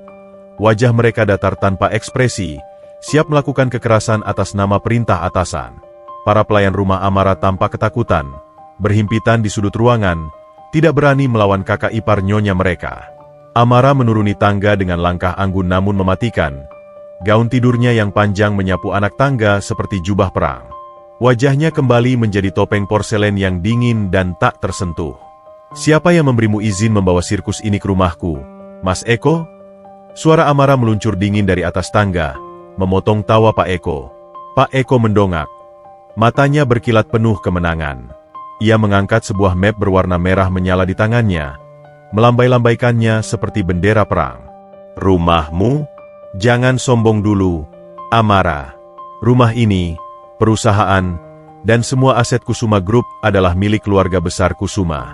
Dan sebagai kakak tertua Dharma, aku punya kewajiban moral untuk membersihkan nama baik keluarga dari aib yang menjijikan.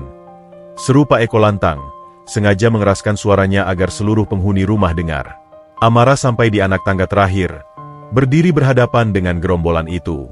Aib apa yang kamu bicarakan? Keluar sekarang sebelum aku panggil polisi.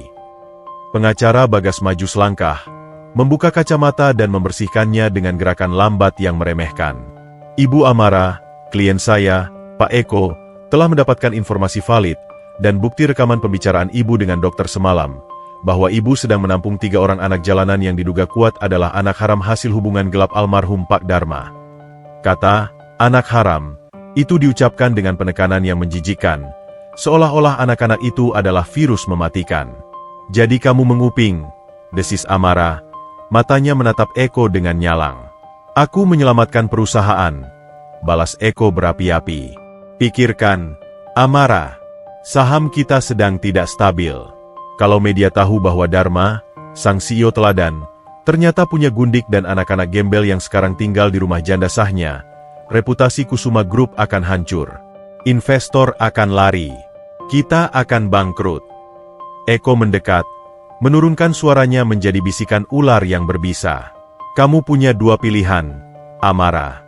Serahkan anak-anak sampah itu padaku sekarang.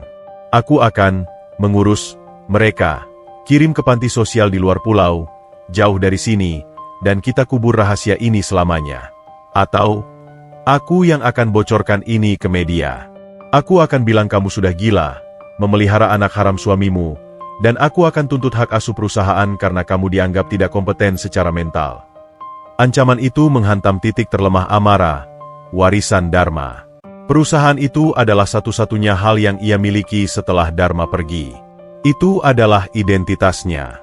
Eko memaksanya memilih antara karya Dharma, perusahaan, atau darah Dharma, anak-anak. Keheningan yang mencekam menyelimuti ruangan. Amara terdiam, bimbang. Logikanya berhitung cepat. Menyelamatkan perusahaan adalah hal rasional. Anak-anak itu, mereka baru ia kenal beberapa jam. Apakah sepadan mengorbankan kerajaan bisnis demi anak hasil perselingkuhan? Melihat keraguan di mata Amara, Eko menyeringai. Ia mengartikan diamnya Amara sebagai tanda menyerah. Tanpa menunggu persetujuan verbal, Eko menjentikan jarinya ke arah security. Ambil anak-anak itu di atas. Seret mereka keluar. Sekarang, perintah Eko. 2 security berbadan besar langsung bergerak menuju tangga, melewati Amara yang masih terpaku dalam dilemanya. Langkah kaki mereka berat, menggetarkan lantai. Tunggu, teriak Amara, tapi suaranya tertahan di tenggorokan, lemah. Tiba-tiba, dari arah lantai atas, terdengar suara teriakan kecil. Taufik, yang ternyata mengintip dari balik railing, melihat orang-orang jahat itu naik. Insting kakaknya mengambil alih. Ia tidak lari sembunyi. Ia justru keluar dari kamar, berdiri di ujung tangga dengan memegang sebuah vas bunga keramik berat di tangannya. Jangan naik. Jangan sentuh adik saya, teriak Taufik. Suaranya melengking penuh ketakutan namun nekat. Security itu tidak peduli. Mereka terus naik dengan wajah garang. Taufik melempar vas bunga itu. Perang. Vas itu pecah berkeping-keping di anak tangga, melukai sedikit kaki salah satu security, tapi itu tidak menghentikan mereka. Justru membuat mereka marah. Security pertama berhasil menangkap Taufik. Tangan besarnya mencengkeram kerah piyama Taufik, mengangkat tubuh kecil itu ke udara seolah ia boneka kain. Lepasin! Lepasin! Taufik meronta, menendang-nendang udara, air matanya berhamburan. Nyonya, tolong Nyonya. Jangan biarkan mereka ambil cahaya. Nyonya sudah janji. Teriakan Taufik itu menggema di seluruh rumah, menembus keraguan Amara. Security kedua sudah masuk ke dalam kamar, dan terdengar suara tangisan bayi yang pecah histeris. Suara tangisan Cahaya dan Cantik yang terbangun kaget karena ditarik paksa dari tempat tidur. Suara itu, suara tangisan darah daging Dharma yang sedang disakiti. Eko tertawa di ruang tamu. Bagus. Bawa keluar. Lempar ke truk belakang. Pemandangan itu terjadi dalam slow motion di mata Amara. Ia melihat Taufik diseret menuruni tangga, kepalanya terbentur railing. Ia mendengar tangisan bayi yang menyayat hati. Dan ia melihat wajah Eko yang penuh kepuasan sadis. Sesuatu di dalam diri Amara putus. Kabel logika yang selama ini menahan emosinya meledak terbakar. Ketakutannya akan saham, reputasi, dan uang, seketika hangus menjadi abu saat melihat kekerasan di depan matanya. Naluri keibuan yang selama ini ia kubur karena tidak punya anak, bangkit dengan kekuatan nuklir. Ini bukan lagi soal bisnis. Ini soal nyawa. Amara tidak berteriak. Ia tidak menangis. Ia bergerak. Ia berjalan cepat menuju meja pajangan di samping tangga, tempat sebuah tongkat golf berlapis emas, tongkat kesayangan almarhum Dharma, dipajang sebagai memorabilia. Tangan Amara mencengkeram gagang tongkat golf itu. Dinginnya logam menyatu dengan panasnya darah di tubuhnya. Matanya yang tadi bimbang, kini berubah menjadi mata harimau yang anaknya diganggu. Saat security yang menyeret Taufik sampai di anak tangga terakhir, tepat di depan Amara, Taufik menatap Amara dengan pandangan putus asa, matanya memohon pertolongan terakhir. Amara mengangkat wajahnya, menatap security itu, lalu beralih menatap Eko. "Lepaskan dia," ucap Amara. Suaranya rendah, mengerikan, bergetar oleh amarah yang tertahan. Eko mendengus.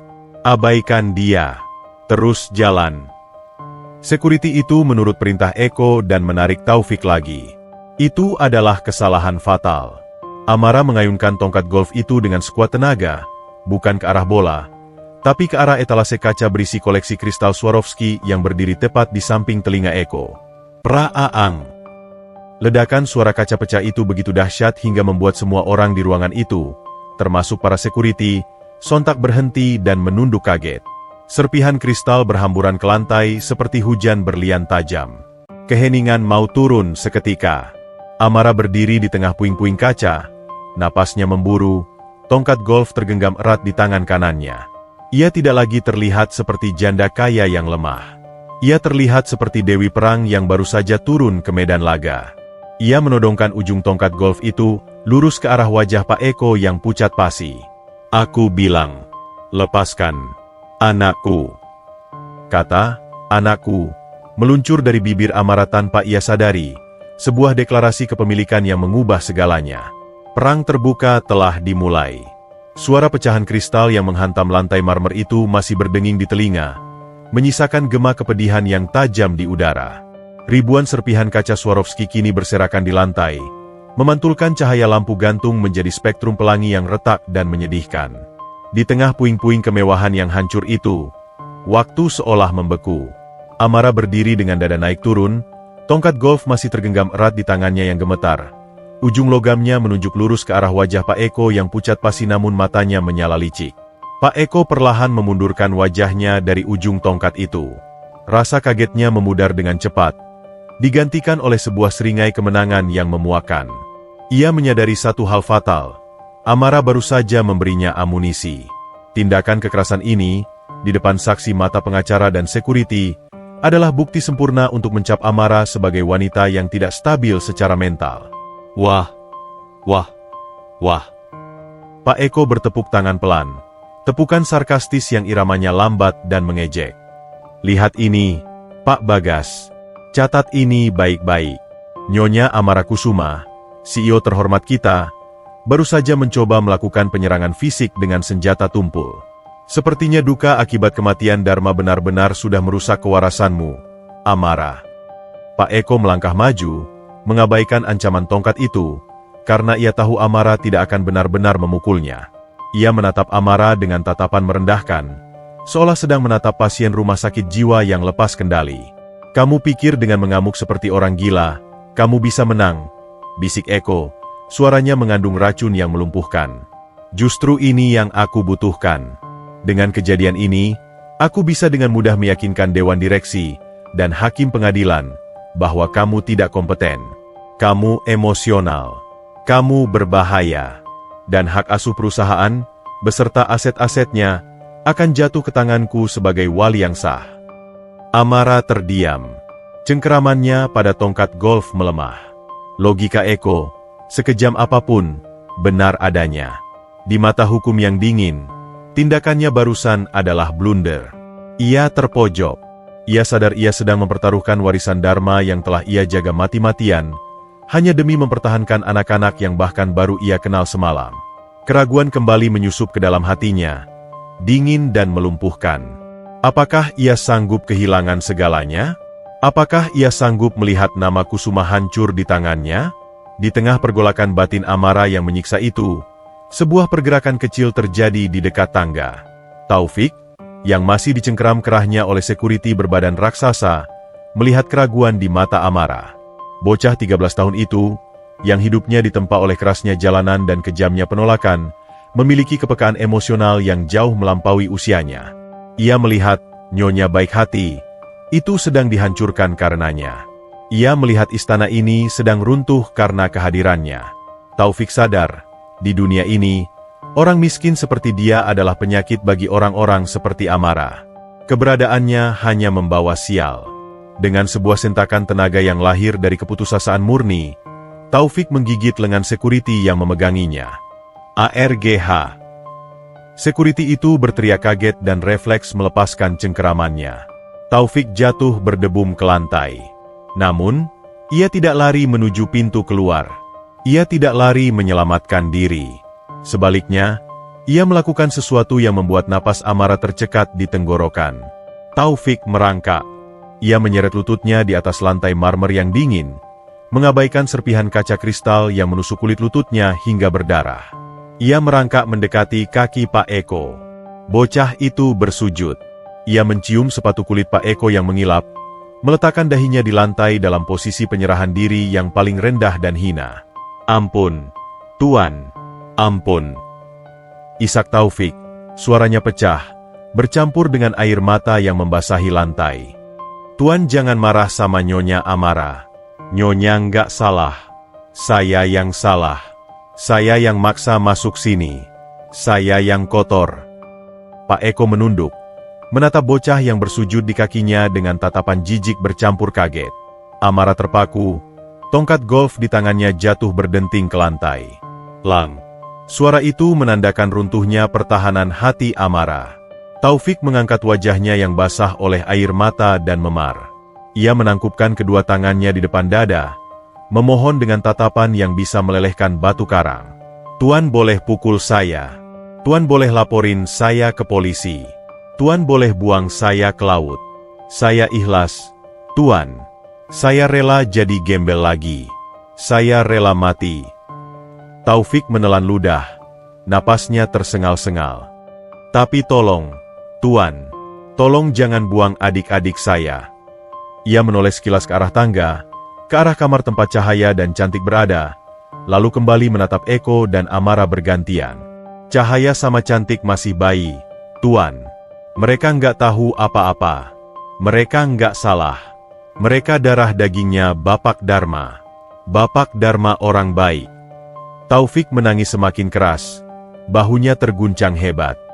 "Biarkan mereka tinggal di sini, Nyonya. Biarkan mereka tidur di kasur empuk. Biarkan mereka makan enak. Saya janji, saya akan pergi jauh. Saya nggak akan pernah muncul lagi. Saya nggak akan bikin malu keluarga ini. Anggap saja saya sudah mati. Tapi tolong, selamatkan adik-adik saya." Pengorbanan itu begitu telanjang, begitu absolut. Seorang kakak yang rela memisahkan dirinya sendiri dari satu-satunya keluarga yang ia miliki, rela membuang dirinya ke neraka jalanan sendirian, asalkan adik-adiknya bisa hidup di surga. Ia menawarkan dirinya sebagai tumbal untuk memuaskan ego orang-orang dewasa yang serakah ini. Taufik sedang melakukan negosiasi bisnis paling menyakitkan di dunia, menukar nyawanya sendiri dengan masa depan adik-adiknya. Ruangan itu hening senyap. Bahkan pengacara Bagas yang berhati dingin pun tampak memalingkan wajah, tidak sanggup melihat pemandangan itu. Sekuriti yang tadi kasar kini mundur selangkah, menundukkan kepala malu. Namun, Pak Eko tidak punya hati. Ia justru tertawa kecil. Tawa kering yang hampa empati. Hahaha, drama yang bagus. Jadi kamu mau barter? Kamu pergi, bayi haram itu tinggal? Ih, dasar sampah. Kalian semua satu paket. Paket aib. Nggak ada yang boleh sisa di sini. Pak Eko mengangkat kakinya, hendak menendang bahu Taufik untuk menyingkirkannya. Tapi tendangan itu tidak pernah sampai. Amara, yang sedari tadi mematung menyaksikan Taufik bersujud, merasakan sesuatu meledak di dalam jiwanya. Melihat Taufik, anak dari selingkuhan suaminya, rela berkorban sedemikian rupa demi cinta pada saudaranya, membuat Amara merasa sangat kerdil. Amara merasa malu. Ia malu karena sempat ragu. Ia malu karena sempat berpikir untuk memilih perusahaan daripada nyawa. Taufik si bocah gembel ini memiliki kemuliaan hati yang lebih besar daripada seluruh aset Kusuma Group digabungkan. Dan Amara sadar, jika ia membiarkan anak ini diusir, maka sisa kemanusiaan di dalam dirinya akan mati bersamanya. Amara melangkah maju, bukan dengan kemarahan yang meledak-ledak seperti tadi, tapi dengan ketenangan baru yang jauh lebih menakutkan. Ia berlutut di lantai. Ia tidak mempedulikan gaun mahalnya terkena pecahan kaca. Amara meraih bahu Taufik, menarik bocah itu dari kaki Eko, dan memeluknya erat. Sangat erat. Bangun, nak, bisik Amara di telinga Taufik. Air matanya akhirnya tumpah, hangat dan membebaskan. Kamu tidak perlu memohon pada iblis. Kamu tidak perlu pergi kemana-mana. Amara mengangkat wajahnya, menatap Eko dari posisi berlututnya. Namun kali ini, sorot matanya bukan lagi sorot mata korban yang terpojok. Itu adalah sorot mata seorang ibu yang telah menemukan kembali tujuan hidupnya. Kamu dengar itu, Mas Eko? Suara Amara bergetar, tapi bukan karena takut. Anak kecil ini, dia punya keberanian yang tidak pernah kamu miliki seumur hidupmu. Dia rela hancur demi orang yang dia cintai. Itulah nilai keluarga Kusuma yang sebenarnya. Nilai yang diajarkan Dharma, yang sudah lama kamu lupakan demi uang. Amara perlahan berdiri, sambil tetap menggandeng tangan Taufik. Ia menarik Taufik berdiri di sampingnya. Dua manusia berbeda kasta, berbeda darah, kini berdiri sejajar melawan dunia. Kamu mau ambil perusahaan? Ambil. Tantang Amara datar. Kalimat itu mengejutkan Eko dan pengacaranya. Ambil semua sahamku. Ambil rumah ini kalau perlu. Tapi langkahi dulu mayatku sebelum kamu menyentuh satu helai rambut pun dari anak-anakku.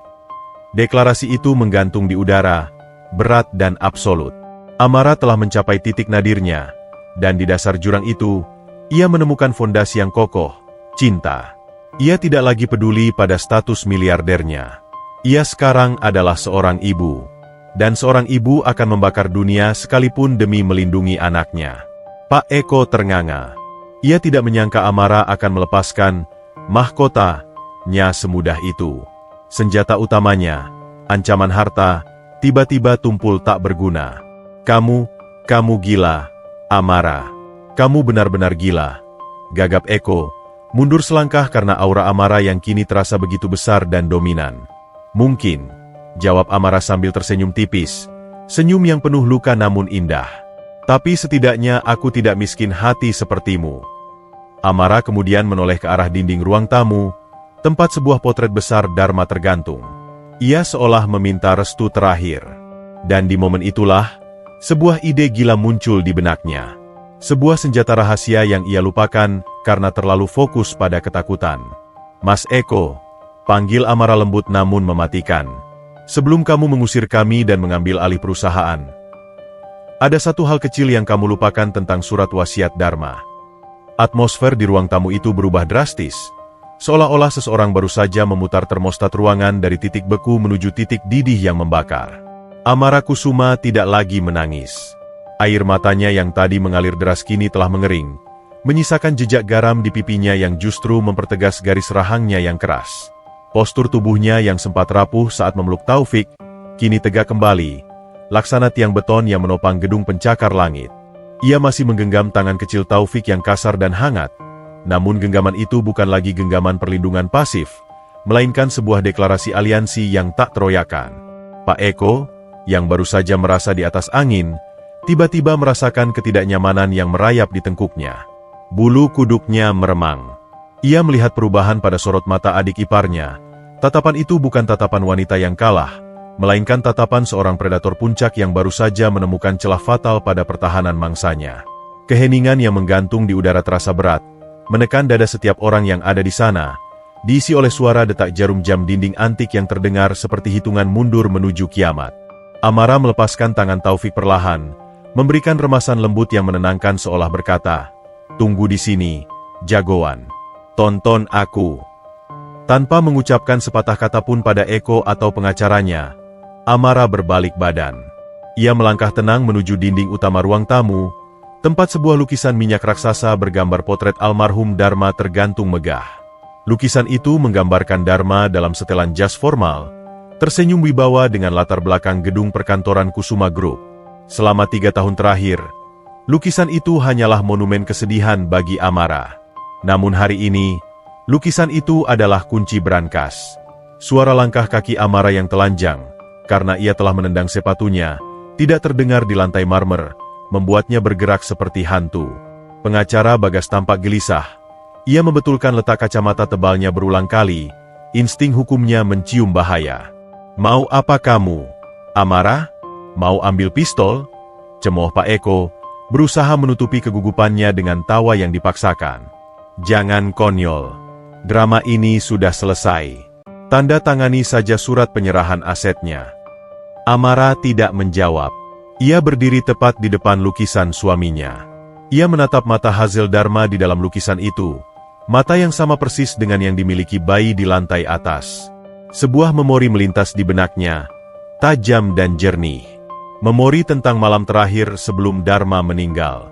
Malam itu, Dharma sempat meracau dalam tidurnya, menyebut tentang ayat 3 pasal 1, perlindungan darah. Amara dulu mengira itu hanya igauan demam. Tapi kini, dengan hadirnya anak-anak ini, potongan puzzle itu menyatu sempurna. Tangan Amara terulur, meraba bingkai emas lukisan itu. Dengan gerakan terlatih yang mengejutkan semua orang, ia menekan sebuah panel tersembunyi di sisi bingkai. Lukisan berat itu bergeser pelan ke samping dengan mekanisme hidrolik yang halus, menyingkap sebuah brankas baja titanium yang tertanam di dalam dinding beton. Itu adalah brankas pribadi Dharma yang selama ini tidak pernah disentuh Amara, karena ia tidak tahu kombinasinya. Namun, pagi ini, Amara tahu persis angka apa yang harus ia masukkan. Jari-jari Amara menari di atas kipat digital. Ia tidak memasukkan tanggal pernikahannya. Ia tidak memasukkan tanggal lahir Dharma. Ia memasukkan tanggal lahir Taufik, tanggal yang baru saja ia lihat di kartu identitas lusuh milik bocah itu semalam. BIP. BIP. BIP. Lampu indikator brankas berubah hijau. Pintu baja itu terbuka. Jantung Pak Eko seolah berhenti berdetak. Wajahnya memucat seketika. Ia tahu brankas itu. Itu adalah kotak Pandora yang selalu dirahasiakan Dharma. Amara merogoh ke dalam rongga gelap brankas itu. Ia tidak mengambil tumpukan uang tunai atau perhiasan berlian yang berkilau di sana. Tangannya menarik keluar sebuah map kulit tua berwarna coklat kusam yang terikat pita merah, warna khas dokumen hukum tingkat tinggi dari era pendiri Kusuma Group, ayah mertuanya. Bau kertas tua dan debu sejarah menguar saat Amara membalikan badannya. Map itu tergenggam erat di tangannya seperti sebuah kitab suci yang memuat ayat-ayat penghakiman. Amara berjalan kembali ke tengah ruangan, menghadapi Pak Eko dan pasukannya. Ia melemparkan map itu ke atas meja kopi kaca yang masih utuh, satu-satunya yang selamat dari amukan tongkat golf tadi. Bunyi plak saat map itu mendarat terdengar nyaring, memecah kesunyian. "Kamu tahu apa ini, Mas Eko?" tanya Amara. Suaranya halus namun mematikan, dihiasi senyum tipis yang tak sampai ke mata. Pak Eko menelan ludah. Jakunnya naik turun. Itu akta pendirian yayasan keluarga. Dokumen kuno. Tidak ada gunanya. Benar. Potong Amara cepat. Ini memang dokumen kuno. Dibuat oleh ayahmu sendiri 50 tahun lalu. Tapi kamu lupa, atau mungkin pura-pura lupa, tentang klausul darah emas di halaman terakhir. Amara membuka map itu dengan gerakan dramatis, membalik halaman demi halaman kertas yang sudah menguning itu hingga mencapai bagian akhir. Telunjuknya yang lentik menunjuk sebuah paragraf yang dilingkari tinta merah yang sudah memudar. "Biar aku bacakan untukmu, Mas, supaya otak serakahmu itu paham," ujar Amara dengan nada mengejek. Ia mulai membaca, suaranya lantang dan bergema di seluruh ruangan. Dalam hal pewarisan tahta kepemimpinan Kusuma Group, hak mutlak jatuh kepada garis keturunan biologis langsung dari pendiri atau anak-anak pendiri. Jika seorang pewaris meninggal dunia, maka seluruh asetnya akan dibekukan dan jatuh ke tangan saudara kandungnya, kecuali... Amara memberi jeda yang menyiksa, menatap mata Eko yang kini terbelalak ngeri. Kecuali ditemukan bukti adanya keturunan biologis langsung yang masih hidup, baik dari pernikahan sah maupun tidak, maka hak saudara kandung gugur seketika demi menjaga kemurnian garis darah Kusuma. Amara menutup map itu dengan keras. "Kamu dengar itu, Mas? Baik dari pernikahan sah maupun tidak." Pengacara Bagas tampak seperti baru saja disambar petir. Ia buru-buru mengambil map itu, membacanya dengan panik, lalu menatap Eko dengan wajah pucat. "Pak Eko, ini klausul Grandfather Trust. Ini hukum tertinggi di perusahaan Bapak. Ini tidak bisa diganggu-gugat oleh pengadilan manapun." Pak Eko mundur selangkah, kakinya goyah hingga menabrak sofa. Tapi mereka anak haram. Mereka tidak punya akta kelahiran. Mereka tidak diakui hukum negara, teriaknya histeris, menyangkal kenyataan yang sedang mencekik lehernya. Amara tertawa, tawa yang renyah, dingin, dan penuh kemenangan. Ia berjalan mendekati Eko, langkahnya santai namun mengintimidasi. "Justru disitulah letak kebodohanmu, Mas," bisik Amara. "Kamu datang ke sini, membawa pasukan, mengancam akan menyebarkan berita bahwa mereka adalah anak haram Dharma. Kamu ingin membuktikan pada dunia bahwa mereka adalah darah daging Dharma untuk mempermalukanku. Tapi tahukah kamu, dengan membuktikan mereka adalah anak Dharma, kamu justru sedang menobatkan mereka sebagai raja dan ratu baru Kusuma Group." Amara menunjuk arah Taufik yang masih berdiri bingung namun takjub. "Anak kecil yang kamu suruh sujud di kakimu tadi? Secara hukum yayasan keluarga ini, dia adalah bosmu. Dia pemilik mayoritas saham yang selama ini kamu incar. Dan bayi kembar di atas sana? Mereka memegang kunci brankas yang bahkan tidak bisa kamu sentuh." Amara mengambil tablet yang berisi hasil tes DNA dari saku gaunnya. Ia menyalakan layarnya, memperlihatkan grafik kecocokan 99,9% itu tepat di depan hidung Eko. "Aku punya bukti biologis. Aku punya dasar hukum dari wasiat ayahmu. Dan sekarang..." Amara menegakkan tubuhnya. Auranya memancar begitu kuat hingga membuat 4 security di belakang Eko mundur ketakutan. "Sekarang aku akan mengajukan hak asuh legal atas mereka. Aku akan mengadopsi mereka. Bukan hanya sebagai anak, tapi sebagai pewaris tunggal." "Itu artinya," lanjut Amara, suaranya turun menjadi bisikan yang mematikan, "mulai detik ini, kamu tidak sedang melawan janda kesepian yang lemah. Kamu sedang melawan wali amanat dari pemilik sah Kusuma Group. Kamu hanyalah karyawan, Mas Eko, dan aku bisa memecatmu kapan saja." Wajah Pak Eko berubah warna menjadi abu-abu. Ia sadar ia telah masuk ke dalam perangkapnya sendiri. Senjata yang ia gunakan untuk menyerang Amara, asal-usul anak-anak itu, telah direbut, diputar balik, dan kini moncongnya diarahkan tepat ke jantung karirnya.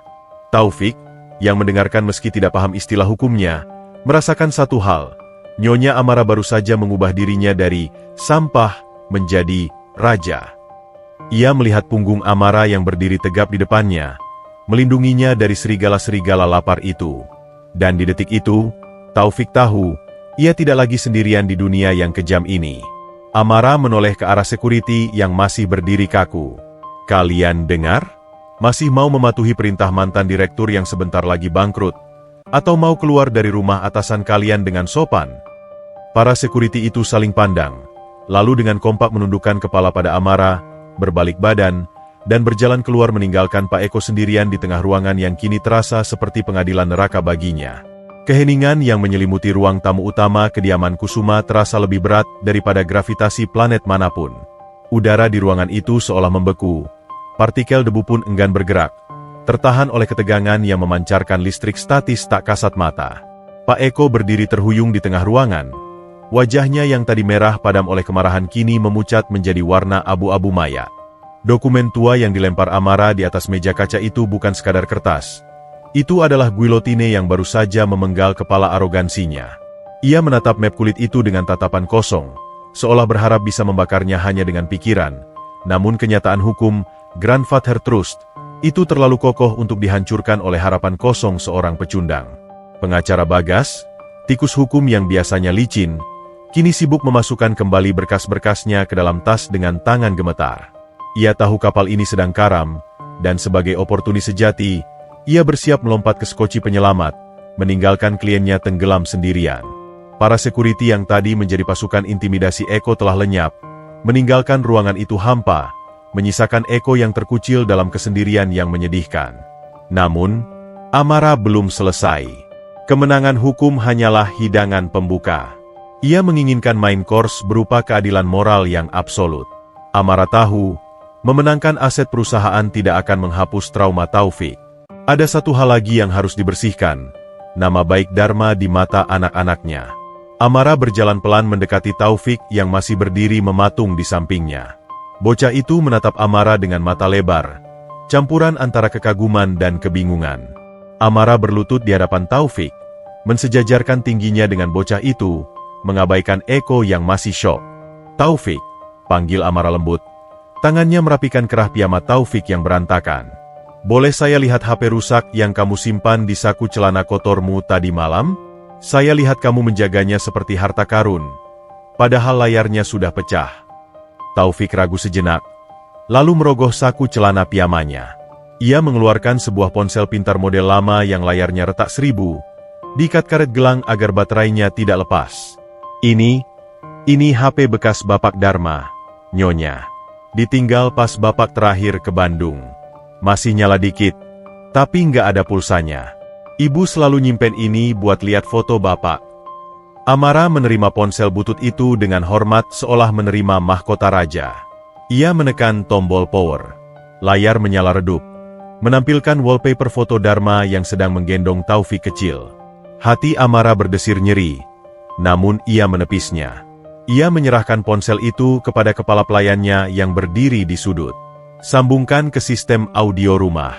Sekarang, perintah Amara dingin. Kepala pelayan bergegas menyambungkan kabel AUX ke ponsel itu. Suara kresek-kresek statis terdengar dari speaker mahal yang tertanam di langit-langit ruangan, memenuhi menshan itu dengan suara masa lalu. Amara berdiri, berbalik menghadap Eko lagi. Tatapannya kini bukan lagi tatapan hukum, melainkan tatapan malaikat pencabut nyawa. "Kamu tahu kenapa Dharma tidak pernah kembali ke Bandung 3 tahun lalu, Mas Eko?" tanya Amara. Suaranya bergema di seluruh ruangan melalui akustik yang sempurna. "Kamu bilang ke semua orang kalau Dharma meninggal mendadak karena serangan jantung di kantor. Tapi kamu lupa, 2 bulan sebelum meninggal, Dharma terbaring koma di rumah sakit swasta di Singapura. Dan selama masa itu, kamulah yang memegang kendali penuh atas rekening pribadinya." Eko tersentak. Matanya liar. Apa maksudmu?" "Itu prosedur standar. Aku kakaknya. Aku mengurus biaya pengobatannya." "Benar," potong Amara tajam. "Kamu mengurus biayanya. Tapi kamu juga memblokir aksesnya." Amara memberi isyarat tangan. Kepala pelayan menekan tombol play pada sebuah file rekaman suara yang tersimpan di folder draft pesan suara ponsel itu. Pesan yang tidak pernah terkirim karena tidak ada pulsa dan sinyal yang diblokir. Suara Dharma terdengar. Lemah. Parau. Diselingi bunyi monitor detak jantung rumah sakit. "Mas Eko, tolong." Suara Dharma memenuhi ruangan, membuat Taufik tersentak kaget mendengar suara ayahnya yang sudah lama hilang. "Tolong kirim uang ke Aisyah di Bandung. Dia mau melahirkan. Aku nggak bisa bangun. Rekeningku dibekukan. Tolong mas, ini nyawa anak-anakku. Jangan biarkan mereka mati." Rekaman itu berhenti. Hening. Taufik menutup mulutnya dengan kedua tangan. Air matanya meledak keluar. Selama ini ia mengira ayahnya lupa. Selama ini ia mengira ayahnya jahat. Ternyata, Ayahnya berjuang sampai napas terakhir, memohon demi mereka. Amara menatap Eko dengan jijik yang tak terlukiskan. Pesan itu ada di HP Dharma yang kamu sita setelah dia meninggal. Lalu entah bagaimana bisa sampai ke tangan Aisyah. Mungkin Dharma sempat menyelundupkannya lewat kurir sebelum koma. Tapi intinya adalah, kamu mendengarnya, Mas. Kamu tahu ada wanita yang sedang bertaruh nyawa melahirkan keponakanmu. Kamu tahu Dharma memohon. Amara melangkah maju, mendesak Eko hingga punggung pria itu menabrak dinding. Tapi apa yang kamu lakukan? Kamu tidak mengirim sepeser pun. Kamu membiarkan Aisyah meninggal karena pendarahan tanpa biaya dokter. Kamu membiarkan bayi kembar ini lahir yatim piatu dalam kemiskinan. Kamu memutus aliran dana Dharma supaya warisan itu utuh jatuh ke tanganmu jika aku mati tanpa anak. Teriakan Amara mengguntur, memecahkan sisa-sisa ketenangan di rumah itu. Kamu bukan cuma serakah, Mas Eko. Kamu pembunuh. Kamu membunuh ibu mereka secara perlahan. Pengungkapan itu adalah bom nuklir yang menghancurkan segalanya. Wajah Pak Eko runtuh. Topeng, kakak yang baik, hancur berkeping-keping, memperlihatkan wajah monster yang mengerikan. Ia tidak bisa menyangkal suara adiknya sendiri. Ia tidak bisa menyangkal kejahatan yang telah ia kubur rapat-rapat. Taufik, yang mendengar bahwa ibunya meninggal karena kekejaman pria di depannya ini, merasakan amarah yang belum pernah ia rasakan sebelumnya. Ia bukan lagi anak kecil yang takut. Ia adalah anak yang kehilangan ibunya karena keserakahan seseorang. Taufik berteriak, sebuah teriakan pilu yang panjang, lalu berlari menerjang ke arah Eko. Pembunuh! Balikin ibuku! Taufik memukul kaki Eko dengan tangan kecilnya, memukul perut buncit pria itu dengan sisa tenaga yang ia miliki. Pukulan itu tidak sakit secara fisik bagi Eko, tapi itu adalah pukulan karma yang telak. Eko yang panik dan terpojok, refleks mendorong Taufik hingga jatuh terjengkang. Minggir kamu anak sial! Tindakan itu adalah kesalahan terakhir Eko. Amara menangkap tubuh Taufik sebelum menyentuh lantai. Ia mendekap bocah itu dengan satu tangan, sementara tangan lainnya menunjuk pintu keluar dengan jari yang lurus dan kaku seperti pedang. Keluar! Satu kata itu diucapkan dengan frekuensi suara yang bisa meretakkan kaca. Keluar dari rumahku. Keluar dari perusahaanku. Keluar dari hidup kami. Detik ini juga, aku akan menelepon komisaris utama. Aku akan menyerahkan bukti rekaman ini dan bukti penggelapan dana Dharma. Kamu tidak akan hanya kehilangan jabatan, Mas. Kamu akan membusuk di penjara. Eko ternganga, napasnya memburu. Ia melihat sekeliling. Pengacara Bagas sudah kabur diam-diam. Pelayan menatapnya dengan benci. Dan Amara. Amara berdiri di sana seperti Dewi Keadilan yang memegang pedang api. Ia sadar, ia telah kalah total. Harta yang ia kejar telah menjadi jerat lehernya sendiri. Dengan langkah sempoyongan seperti orang mabuk, Eko berjalan menuju pintu. Ia tidak berani menoleh lagi.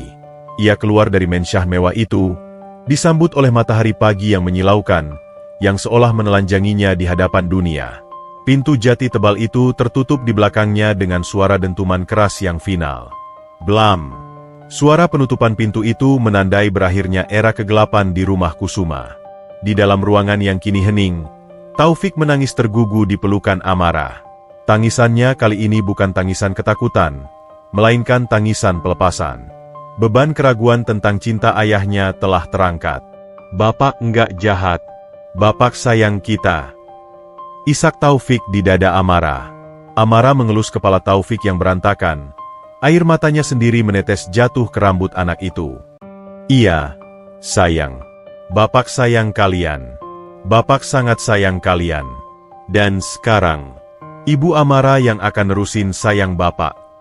Amara memeluk Taufik erat. Matanya menatap lukisan Dharma di dinding. Lukisan itu seolah tersenyum padanya. Tatapan mata Hazelnya tampak lebih hidup dan lega. Amara tahu, ia baru saja melakukan hal tersulit dan terbenar dalam hidupnya. Ia tidak hanya menyelamatkan anak-anak ini, ia juga telah menyelamatkan jiwa suaminya. Pagi itu, di tengah puing-puing kaca dan air mata, sebuah keluarga baru yang aneh namun indah, mulai terbentuk dari reruntuhan tragedi. Waktu adalah penyembuh yang paling misterius. Ia tidak menghapus luka, melainkan mengubahnya menjadi parut yang mendewasakan. 3 tahun telah berlalu sejak badai malam itu mengguncang kediaman Kusuma. 3 kalender telah diganti, ribuan lembar dokumen hukum telah ditandatangani, dan satu nama besar, Pak Eko, telah lenyap dari peredaran, membusuk di balik jeruji besi atas kasus penggelapan dana dan penelantaran yang tak termaafkan. Namun, perubahan terbesar tidak terjadi di ruang pengadilan atau di lantai bursa saham, melainkan di dalam dinding-dinding mensyahan putih di Menteng itu.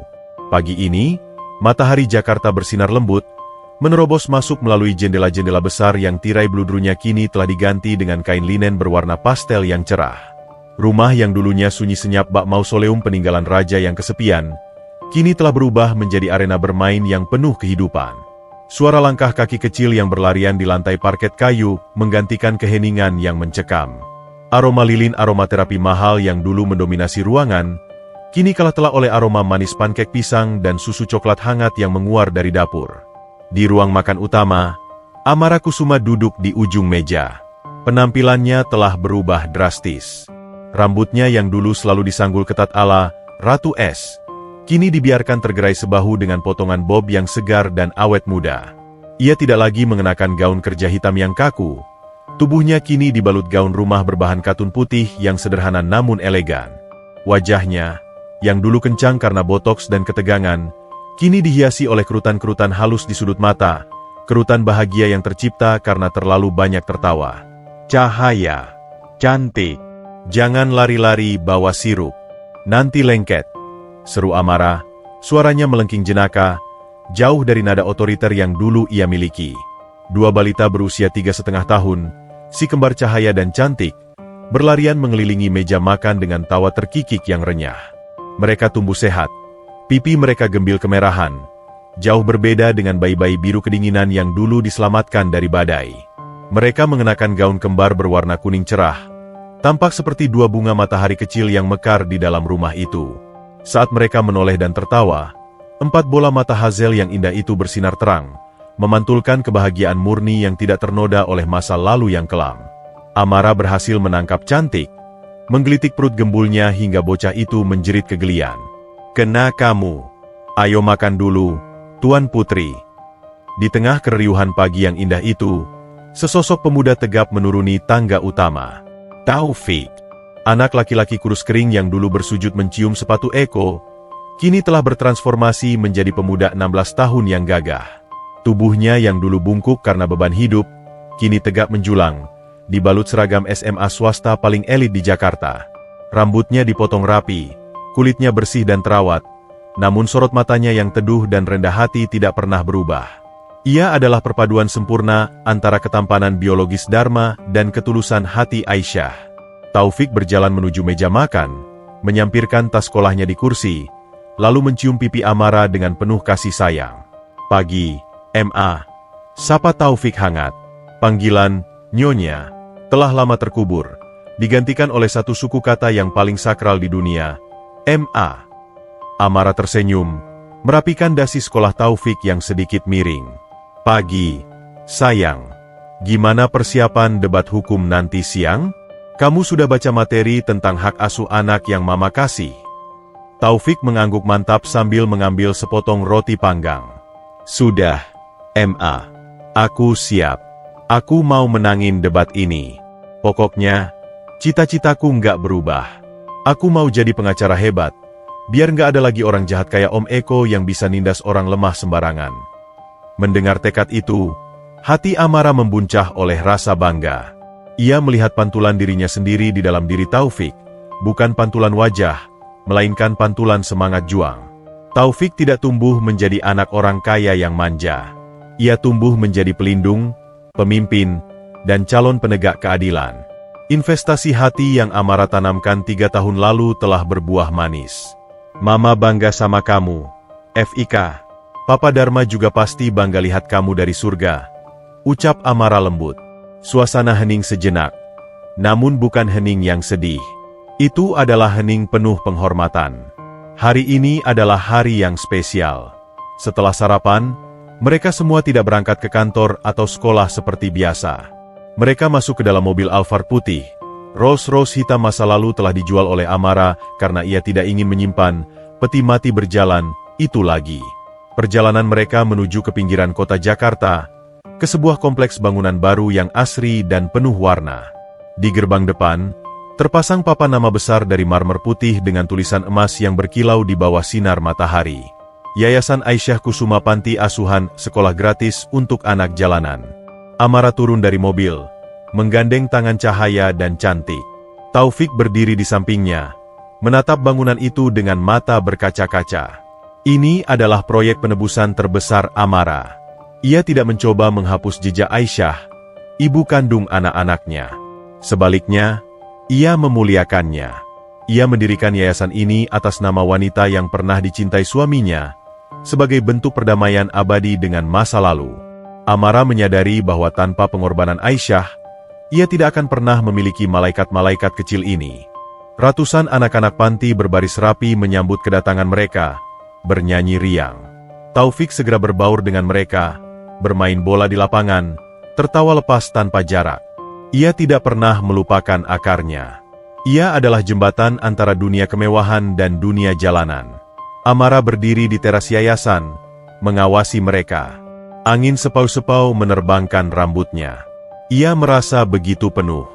Lubang besar di hatinya yang dulu ia coba tambal dengan uang dan jabatan, kini telah tertutup rapat oleh cinta yang berlimpah. Ia tidak lagi merasa dikhianati oleh Dharma. Ia justru merasa Dharma telah memberinya hadiah perpisahan yang tertunda, sebuah keluarga yang tidak sempurna, namun nyata dan hangat. Tiba-tiba, Taufik berlari kecil menghampiri Amara. Napasnya terengah-engah habis bermain. "Ma," panggil Taufik. "Terima kasih ya." Amara mengernyit heran, tersenyum. "Terima kasih buat apa? Yayasan ini." Taufik menggeleng. Ia menatap mata Amara dalam-dalam. "Bukan. Terima kasih karena malam itu Mama buka pintu mobil. Terima kasih karena Mama nggak jijik sama tangan kotor Taufik. Terima kasih karena Mama mau jadi ibu buat anak-anak yang nggak diharapkan." Kalimat itu menghantam ulu hati Amara dengan kelembutan yang melumpuhkan. Air mata bahagia menetes di pipinya. Ia menarik Taufik ke dalam pelukannya, membenamkan wajahnya di bahu bidang anak laki-laki yang kini sudah lebih tinggi darinya itu. "Bukan Mama yang nolong kamu, Fik," bisik Amara serak. "Kalian yang nolong Mama. Kalian yang nyelamatin Mama dari kesepian yang membunuh. Kalian yang ngajarin Mama kalau harta yang paling mahal itu bukan Rolls-Royce atau saham, tapi pelukan hangat di pagi hari." Cahaya dan cantik berlari memeluk kaki mereka berdua, menciptakan grup hook yang erat di bawah sinar matahari. Di momen itu, status sosial, masa lalu kelam, dan darah biologis tidak lagi relevan. Mereka adalah satu kesatuan yang diikat oleh benang takdir yang kuat. Kamera perlahan bergerak mundur, zoom out, memperlihatkan pemandangan keluarga kecil itu di tengah keramaian anak-anak panti yang bahagia. Suara narator, Amara, masuk menutup kisah ini dengan nada yang bijak dan damai. "Dulu, aku berpikir bahwa keluarga adalah tentang nama baik yang harus dijaga tanpa celah. Tapi aku salah. Keluarga bukanlah tentang siapa yang memiliki darah yang sama, melainkan tentang siapa yang tetap berdiri memegang tanganmu saat badai datang menghancurkan segalanya. Suamiku mungkin telah pergi, tapi dia meninggalkan matanya di wajah anak-anak ini, untuk terus menatapku, mengingatkanku bahwa cinta tidak pernah benar-benar mati. Ia hanya berubah bentuk." Layar perlahan meredup. Di layar hitam, muncul satu kalimat terakhir berwarna emas. "Untuk setiap anak yang sedang menunggu pintu terbuka." Tamat.